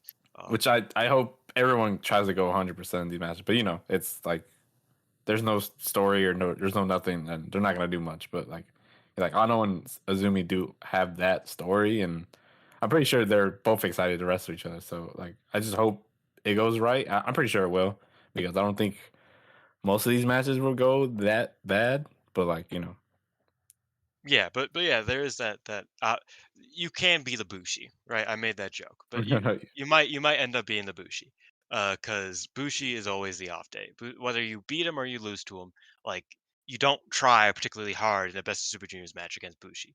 Um, and I worry for someone like Mariah May, who's definitely trying to make an impact here in this tournament. I worry for someone like her that she's going to be treated like the Bushi, right? Um, it's also possible that they might do that to someone like, a Momo Watanabe, depending on how interested she is in the tournament. If she's just kind of checked out, they might just have it like people might not particularly be into the Momo matches. Like hmm who's to say? I mean, Mariah versus Momo's first day, so that's gonna be fun. But you know, I've seen great Mina versus Momo Watanabe matches. Is this year's gonna be as good as those? I don't know, because Mina's more focused. She's more driven right now, but Momo isn't. So I don't know if, a more driven Mina against a less driven Momo is going to be as good as a fairly driven Mina against a fairly driven Momo from 2 years ago. So that's always kind of the case that you got to peep out in these sorts of tournaments. But at the same time, that's me overthinking things. Momo could have the greatest tournament you've ever seen, and I'm just talking out my ass. That happens a lot. So you never really know, but there is always that fear for the younger wrestlers or the less experienced wrestlers that's like, oh, people are gonna take a night off when they're wrestling me, instead of like giving it their best, which is a valid fear to have. Alex, I need your opinion on Mina. You are opening the floodgates. Let's She go. is the best wrestler of the year. Okay, Crazy. probably not. Um, but in her few opportunities to really showcase herself, she has been one of the best wrestlers of the year. I mean, the Saya match was fantastic. The Natsupoi defense was fantastic. She has helped revamp the tag title belts. And if she's on her game, she could have a real kind of eye-catching GP where a lot of people realize that she is legit. Worry that she might kind of lean on the submission stuff a little bit too much and like just focus on limb work without all the exciting stuff. But if she's full tilt, then yeah, she's gonna steal this tournament and really put herself over the top. Yep. Sounds like, yeah. I think Mina's gonna do great. As long as she, wrestles the style she has been wrestling for the past months, I think she'll be just fine. keep the kicks, keep the energy. Don't rely on your figure four leg lock. See, and that's funny because I think her figure four It is pretty is. fun. Yeah, I that's think what I I think her, say. I I like think it her too. checkers is I think her checkers I think her checkers are Just don't pretty lock good. it in every time. I think Mina's interesting because it's like everybody likes her for a different reason. It feels like, but like the vibe is always like because like I like her because I'm just like, oh wow, she's really turned me around on like her technical stuff, because I think a lot of matches really die in the first 10 minutes when there is technical stuff. So being good at the technical stuff is always a plus. So I think Mina excelling with that makes it so that her later match is way more interesting. Um, Whereas I think her later match itself, in and of itself, is not anything perfect. Like, isn't anything special. It's good. Like it's good, but I don't think it like stands out particularly to pretty much anybody else's. I think it is that she can build upon her match a lot better than most people can, and then her final stretch isn't bad. Um, Whereas I think Alex, you like it when she hits people. Like that's what you clamor for is when she kicks them and when she slaps them, and I think that's cool. But I do think I see a lot more value in her ability to have that strong opening, in comparison to some people that just don't, right? Um, and I think even in comparison to like Shuri, who Shuri is incredible and phenomenal, but she's so good that it feels like, and we talked about this a lot last year during her run, it feels like she should just be eating these people alive in technical stuff, right? Like it kind of takes you out for a second. That's like, how is Shuri not just like dominating this person like completely? Whereas Mina, for whatever reason, maybe it's because she like developed it later. She's not a martial artist type of thing. Her grappling is reasonable, where it's like you can see, oh yeah, like she's good at this, but she isn't the greatest, and nobody else can ever touch her. So it makes the matches more interesting. Whereas with Shuri, it's like she kind of has to allow her opponent to like get hers in, and it doesn't make sense sometimes. That's a little, I'd be Because going on tangents. realistically, she could break your arm. Yeah, realistically, Shuri isn't grappling with nobody. Shuri is destroying you in 15 seconds in a grapple, right? Whereas Mina, it's like she can, like I believe that she is a great grappler, but I also can believe that she can be out grappled. Like that makes sense because she isn't this like, former MMA fighter who is a very proficient submission athlete. Like she is just somebody who's really good at submissions, who's really upped her game on the grappling side of stuff. And I think that's a bit more realistic to have a back and forth contest than a Shuri who should just be killing people. But that's just besides the point. I just thought I'd bring that up as why I like Mina. Also, I want to bring up to Alex before you left us for a quick second. Ano, we need you on Oh Ano. yeah, I mean she's having a career year. And I tried to say that recently, and somebody was like, "No, she's always been this good," and I'm like, "No, she got better. Like you can admit some people get better." So yeah, she's having a career year, and if the GP goes her way, she will do great. But honestly, she doesn't even need to wrestle well. She's got everything you could need. Like she could be like Sonoda in the ring, and she'd be fine. So it's just kind of See, what the? Why are you just attacking me I have today? n- Bang, I have bang. What the never fuck? ever liked You Sonata. I've watched that man since he was a K-pop boy in TNA. It has never worked. I am allowed to slander him. Not the Yeah. red hair. Fuck. No. The Great the Sonata. great Sonata. Yeah, Seiya Sonata. Oh man, I love the Sonata. slander. Yeah, but like to echo what Alex is saying, like she did get a lot of unwarranted hate not too long ago. Anu? Ano. Yeah, Anna, she did. A lot of people were hating on her, especially around the time when she won the Ice Cross Infinity Championship. Yep. So many people were upset, and it's like, well, who else did they really have? Like, obviously they had Mashiro was right there, but Mm-mm. they were pigeonholed. Really, I love they her, were, but no. yeah, they were pigeonholed. We were so close, jackass. We were right there. But yeah, she's been having an interesting time. I feel like we should see more of her, but we can't watch Sendai. Sadly. So yeah, That's true. It's true. yeah, Suzu Ano final. Let's go. That'd be crazy. that's just ice ribbon brain. Like Rossi needs help. He's just I mean, stealing. Rozzy does like doing that sort of thing, where like he'll just be like, "Oh yeah, actress girls is just the thing now." Like in my company, like it's just every single show, every match is going to have actress girls in it. So he could just be like, you know what, I'm banking on Suzu and Anu. Let's go, Ice Ribbon. I'm a big Ice Ribbon guy now, and just running with that. He's not going to, but that'd be really funny. You just hurt me because we've never seen that wave show that Bushiro did, shit, and I'm yeah, I like so forgot sad. about Oh yeah, that's tough.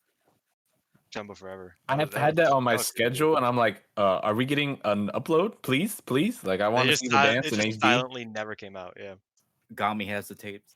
Himika held it away from us and stuff. Like she left with it. I'm like so pissed right now. Mikiko Fudagami, my biggest enemy. I'm kidding. I love Gami. Gami is like one of my favorites. She's blocking you. Yeah.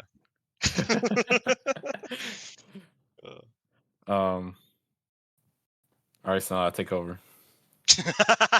I was hosting while you were like dying. That was my fault. My internet just said no. But to keep it going, well, I'll keep it on Alex here. What matches are you excited for? So many.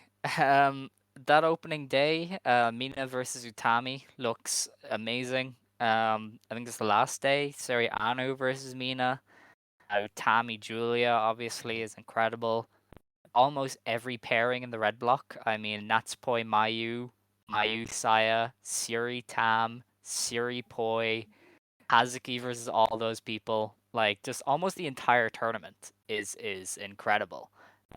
Aside from a handful of matches where maybe I don't love the wrestler involved, but for the most part, like almost every match stands out as something that could be really good. Yeah, the whole field, like you can put anybody against anybody on across the field, and Yeah, pretty it'll much. produce Especially the red results. block, though. I think that one's like was still a little bit more loaded.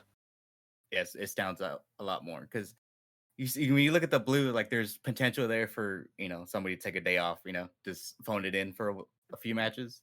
Um, unfortunately. I wanted to bring up because I think Dylan was the one who said it. He thinks blue block is like really like it's hard to match that. Like it's hard to like try to map that one out.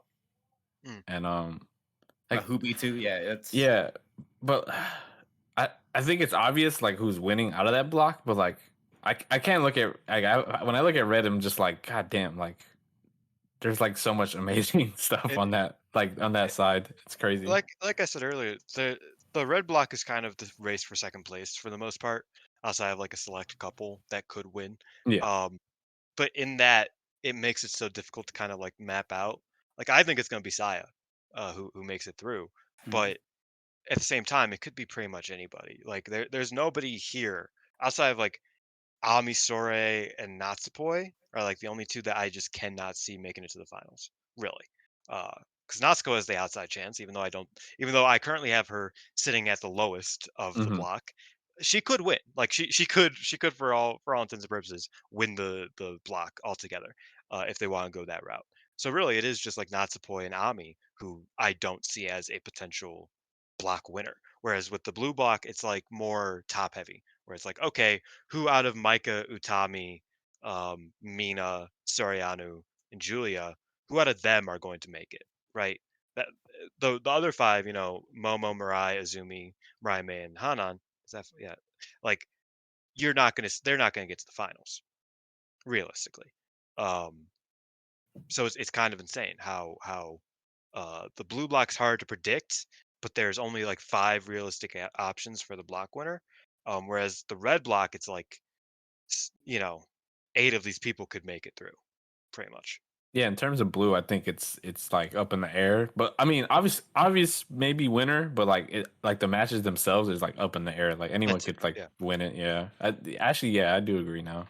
Like I didn't see it that way, but now I do. And as for my matches that I'm most excited for, since you asked Alex, I'm just gonna pick it up. Go ahead.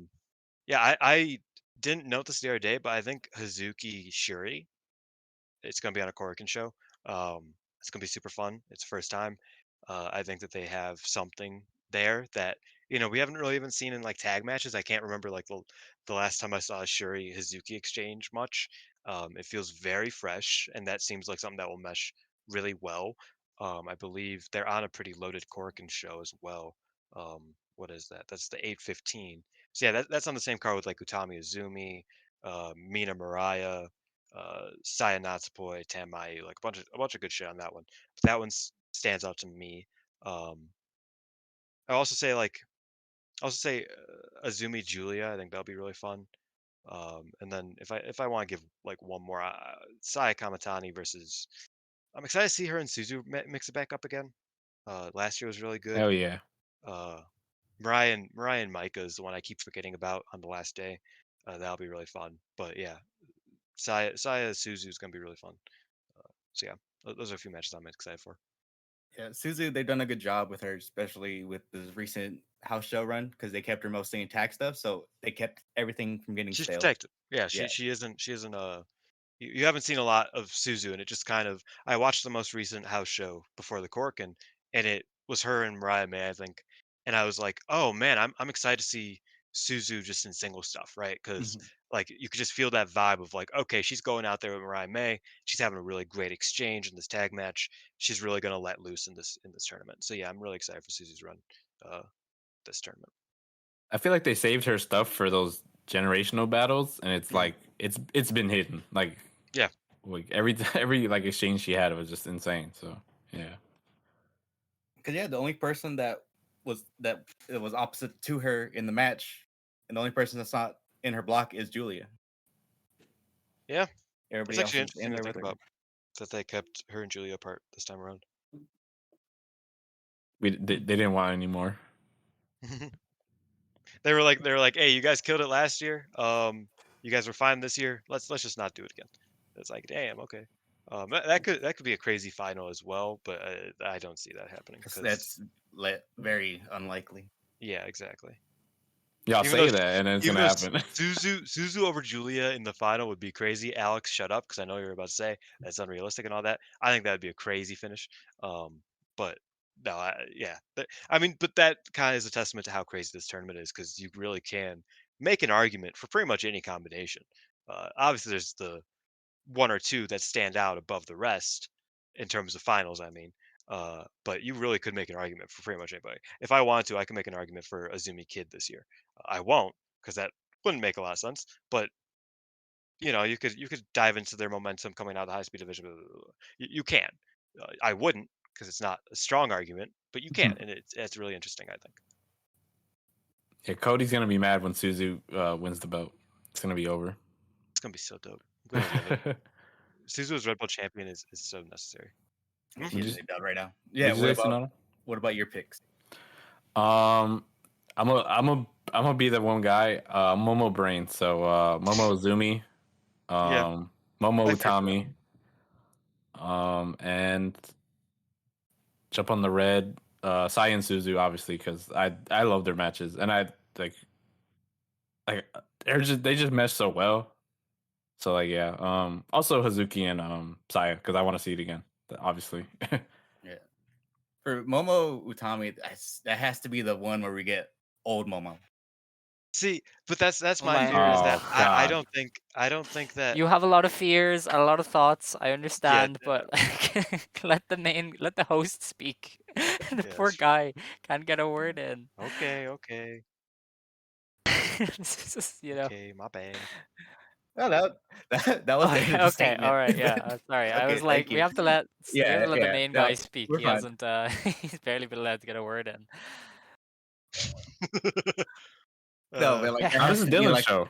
Remember? yeah, We hosted gave by it to him. Dylan. Fuck it. It's Craig and Dylan. Yeah, me Yeah, and the Dylan's bear, first. shouts out. No, what I was gonna say is, I think of Momo's matches, I think like a Mirai match would be most interesting, because I worry when Momo has a high stakes match here, that's just gonna kind of divulge into Oedo Momo more so. Whereas like there's no reason for her to cheat against Mirai. Like I say that she's gonna cheat, but no, like that just seems like a match where it's like, okay, Momo's probably not winning.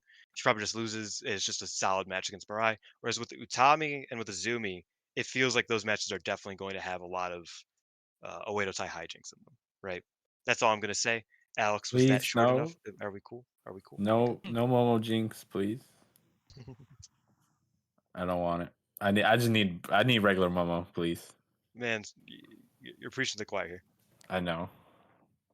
If Velkis was here, he'd cry for me. I'm This gonna is let also- LK know he's our biggest fan. And he has to be informed. Yeah, I love to vote there.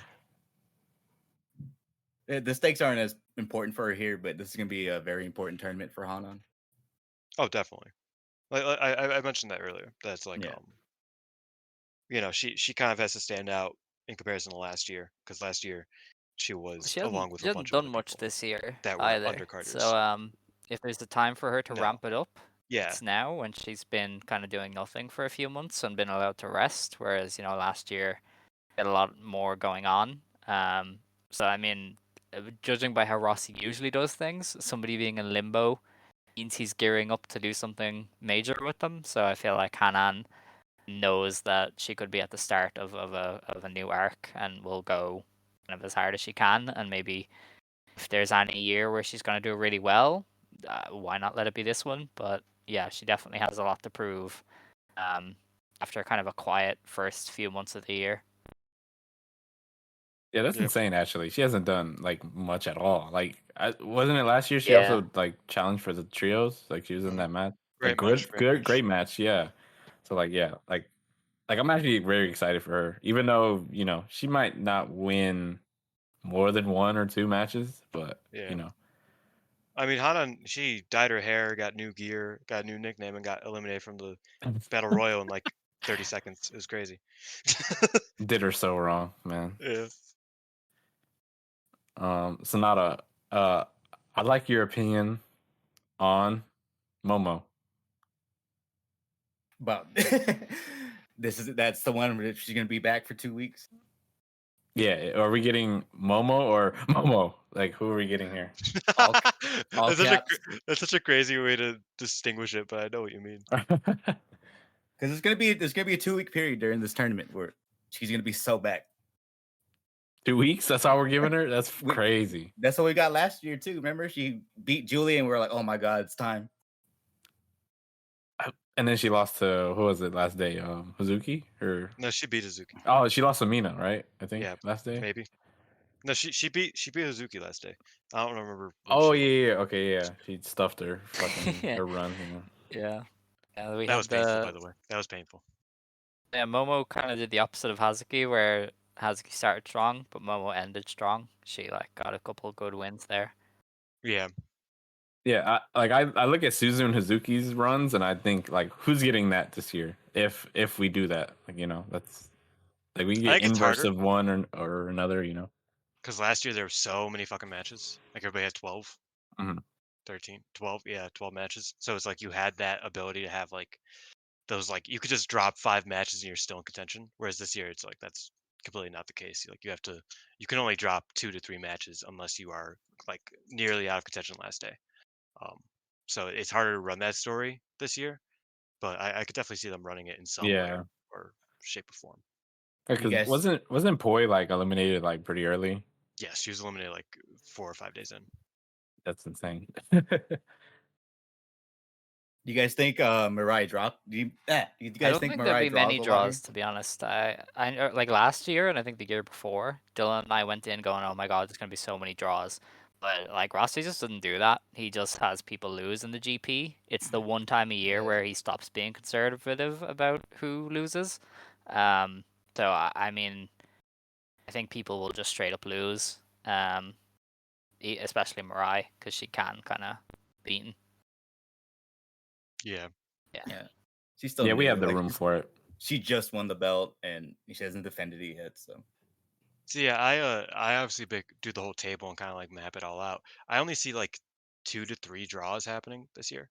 The Julia Tommy one's obvious, and then a couple for Mayu. I think probably might draw a bit more than usual, just because I don't know how the IWGP whole gimmick is. Still think she loses first day because that's just what she does. But I think that there could be a few draws for Mayu in store, but definitely not for Mirai. I think Mirai could just lose. And then for a few that I'm excited for is Suzu and Shuri on Light 1. Because that's a match before Suzu showed up. That's a match that probably would happen in Sendai and we would have never seen it. Yeah, I'm surprised that it hasn't. It seems like a match that would have happened at some point. And then Wave, like years ago. Yeah, and Wave or an Ice, because I mean, Shuri was in Ice for a minute. Yeah, I'm surprised that hasn't happened like at all. Yeah, especially with the run that Shuri was having before she left. Mm-hmm. And then also one I'm really excited for is Mayu Saya Kamatani, because they mirror each other a lot. That's also on a pay-per-view. That might just be my go-to. Yeah, that's gonna be great. I don't know when it is. I feel like last year it was in the middle of nowhere and it ended because it wasn't pretty suddenly. I think. Yeah, and it was it was it was just fine. Like it was a good match, but because it was Mayu and Saya. But I do think this year they could really show up, and it is fresh to a certain degree because you don't really remember what they did last year. Mm-hmm. Yeah, it was like a roll up or a flash pin. It was either a roll up or a count out. I feel like it might have been a count out. No, I think she beat her, right? Yeah, and this is like a different Kamatani too. This is post white belt Kamatani and everything. Yeah, she was still in her bag at that time though. Yeah, she's always in her bag. The past post like Cinderella when she's been in her bag. Let's be real. I can't find that on the schedule. I don't know why. I'm like about to. Oh, okay. The 23rd. I think that's maybe a pay-per-view. Hazuki and Suzu are also on that show, and Maika Mina. Oh, then I don't know if that's a pay-per-view actually. Close. It's hard to like point specific matches out that aren't just like story related because you expect quality from everybody here. The Grand Prix is just throwing darts at a board because like something could be great or the two wrestlers could just completely take a night off at random and like you just kind of have to go with it. So I think that's the most interesting part is just like what shows are people really gonna turn up for and what shows are they maybe gonna go half pace or lean into oh my arm hurts angle, that kind of stuff. I think Tam every year is like, oh no, my Yeah. arm, and I'm like, oh great, here we go. Arm selling from Tam Nakano. Okay, so I found it. Unfortunately, It's in Miyagi. it's in Sendai. Wait, God, yeah, the pit. Hopefully not. it's not in the pit. It's not in the God pit, dang but it. it is in Sendai. Mako. She won't be there. Yeah, and those are like 3 good matches. Like Yeah, you those are would solid matches. want them on the pay-per-view. Like I would want them on a pay-per-view. But I mean, you but can't they're not. have everything on the pay-per-view. That's the thing. Is that like Yeah. there's so many of those. So you can't have everything on pay-per-view, unfortunately. Hazuki Suzu non pay-per-view sucks though, especially. I think they'll go hard though. Yeah, for sure. It's a wild statement to think about Hazuki Suzu. Yeah. I said that last year, Yeah, it's a. and we that's got crazy. it. And Momo was Suzu and all those matches really. And then we're getting a lot more newer matches. Like Suzu Shuri is just insane. Like we didn't look at that and was like, oh yeah, that's gonna be good. Oh no, but we're actually getting I'm it now. excited for that So one. Yeah, I'm excited for that one for sure. Yeah. And then Poi just You're has the damn potential to right. steal the show at any point Match during Poi. this tournament. Let's go.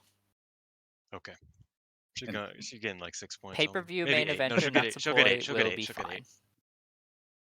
8. Oh, brother. She's about to Yeah, get that's planted true. by That's Hashimoto. Yeah, she's about to get farmed, You should bro. feel bad about that one. like I would leave. Yeah, like I'd leave. Like I Farmed? would never Yeah. podcast again. Shame. Yeah. Alex, I don't even remember what joke you made like 2 weeks ago. That was really bad. You had to just repeat it because couldn't I hear didn't me. understand You're what you said, deaf. and then I You were trying to, understood like, it, and ruin my flow. It was still bad. Sabotaging me. Okay.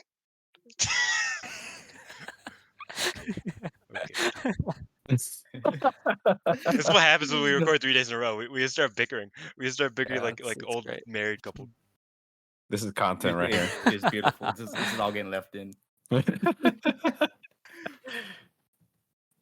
Yeah, I think we pretty much talked about everything that can go on this tournament. So, all right, we'll start with Pedro here. Final picks. Like, we'll do thoughts. like finalist and winner. Yeah, we'll do one where it's like, okay, like what do you think's gonna happen, and then like a wild card final that you think could happen. For final, I would say, I mean, we gotta be very obvious. I think it's Utami definitely in the final, probably winning, and then fucking hell, like the red block is where it gets me. I want to put Saya in that final also. I'm gonna be very honest. I want to see it, and Utami obviously winning, but I wouldn't be surprised if like Suzu is in that final though. It's not. I want to hear you actually. Like, what's your picks? Okay, Utami, Saya is like what I'm think is gonna happen. If not Saya, it'll be Tora. But if it's not Tora, if I'm gonna pick a wild card to make it through, I would like to see Utami Suzu in the final. Yeah, I've been set on Saya versus Utami for a while now. Going back to the start of their tension.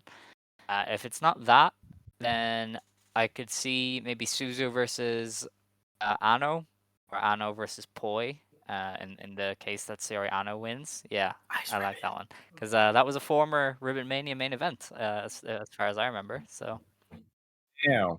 So those are my guesses anyway. You love your shiny new toys, Alex. Yeah, I mean like, but number one is going to be Utami versus Saya. I think that's kind of clear. Utami Shuri outside chance on that same notion, but I feel like Shuri's not making it all the way through. But yeah, so I would say Utami Saya. My backup is a Micah Suzu, and my backup for that is Micah Saya. So it's pretty much one of those like bunch Two of of those people. four, you mean? You know, it's one of the golden generation, one of those three. Yeah, one of those golden generation peeps that aren't named Saida and is still in the company.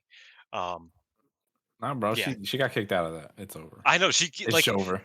They keep trying to make a story for her, and it's really depressing. I'm gonna be real. Like Micah's like yeah, I could see you're really trying, and then it's just like nothing's happening. It's sad, but yeah. So I would have one of those for one of the new gens in there, it would be Saya, Micah, Utami, and Suzu. One of those 4. Yeah, I also think you guys said like Utami and Saya doesn't have to have beef over it, like it could just happen and like That's how I feel, yeah. like may the best win, type stuff. Like, It brings them even closer in the end. Yeah, like if this happened and the cage match didn't go how it did, and like we obviously could have had like a real like feud here, but like I mean this is still a feud, but not like that, like not a blood friendly. feud. It's a friendly Yeah. feud. So like I feel like this we all picked that, and I feel like it's not gonna happen. It's funny. It's gonna be something like completely off the wall. It's gonna be Sherry versus Anu or something stupid. Like how the hell did that happen? Hanan's about to go on the run of her life. Hell yeah. I'm ready for it. Why not? Almost being Shuri this year. That's what's happening. Running it back. Redemption. I'm coping like a That'd be insane. But no, that's definitely not happening. That's wishful thinking. Yeah. Belkins, back me up. I'm gonna just need you to back me up on this one. Like if I were to go for like a heart pick, it'd be Momo Suzu. Wow. That match happened last year, huh? Yeah, we seen that. Yeah, it was all right. It wasn't like the greatest thing ever, but yeah. I mean, I love them. Like so many matches last year kind of got lost. Yeah. I think there's a lot of potential with some of those matchups last year. Yeah, that happened in Osaka too, and I was just like, yeah, it happened. I just need Momo to remember she used to wear blue. If only, one day. Quit making me cry. SLK is gonna make it, and she's gonna unmask and she'll be sorry. What the? That's a crazy line of thinking. She was there the Sorry whole time. is too afraid of Mayu to come near this company. Let's not. She's ducking her for like 3 years now. It's sad. My tummy hurt, and then she couldn't make it. Yeah, she got a case of the tummy. jobitis. She heard from Kevin Nash. Kevin Nash was like, "Don't stare at them lights, brother. You got that big paycheck coming." And Sari said, "You know what, boss? I hear you." She's like, "You want me to lose in the middle of Cork and Hall? Fuck no, that ain't happening." Yeah, a sold out Cork and Hall, the Yeah. biggest Cork and Hall in company history. You want me to lose? No, not a Fuck chance. you. Yeah. All right, I would like to add one more question before we leave. Quick one. If you could replace one person in this tournament and put someone else, I'm sorry. who would you replace them for though? That's the real question. Anyone. Ami sorry for Sarah. Okay, yeah, I saw that coming. Yeah, I'm sorry for like Tackler or something. Yeah. Ooh, And like, okay, yeah. the issue is that Tackler's like, alright. even the people who like I'm not particularly like, oh, they're gonna do great, which there's not many of them. But like even people who like could be left out, it's like you don't really want to replace them. You know what I mean? Even if I'm not a fan of one or two of them, it's like I'm not gonna get rid of Natsuko because I don't have confidence she's gonna have phenomenal matches type of thing. Like I'm not gonna get rid of her. She's great. So Yeah, I like stylistically. Yeah, Ami Win is not gonna do.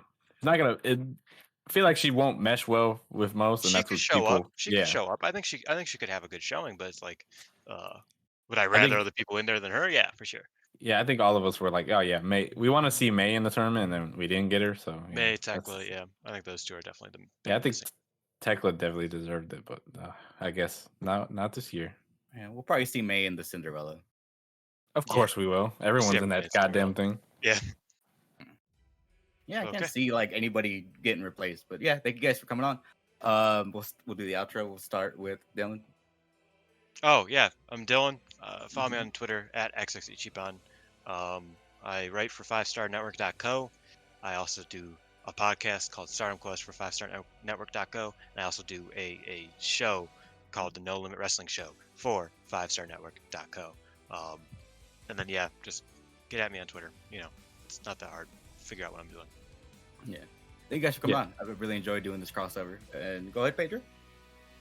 Yeah, I just wanted to shout you guys out because besides maybe Stardom Cast and maybe I don't know what other podcast. I mean, we can name a lot of podcasts that cover Stardom. We just did a bit about Stardom Quest yesterday. It was great. Oh no, it's over. But yeah, like everyone should just go check you guys out because you guys definitely give a different perspective on Stardom and stuff. Like, but like, yeah, like you two you guys specifically though. You guys give the better of like Stardom's like ins and outs. You know. I appreciate that. Yeah, and I don't know. Me and Sonoda did our preview of the 5-star on my show with friends of ours, Velkage, and that'll probably come out maybe before this episode for Sonoda's episode. But yeah, like Twitter, PlugPedro99, and yeah, thanks for having me on. This is definitely an experience to have. It was chaos. I love it. That's why you love Stardom Quest. That's why you love Stardom. Yeah. But yeah, we were also joined by Alex, who had to unfortunately leave early. But Yeah. his Twitter is LWOP Alex R, if I'm not mistaken. Something like that. You could find him. You could find him. It's not that hard. Yeah. He'll be tagged in it. So Yeah, just find the network. Just find the network. Find the network. All right. Well, thank you guys for coming on. Thank you guys for Yeah, listening. of course. And we'll catch you guys next time. Well, Bye bye.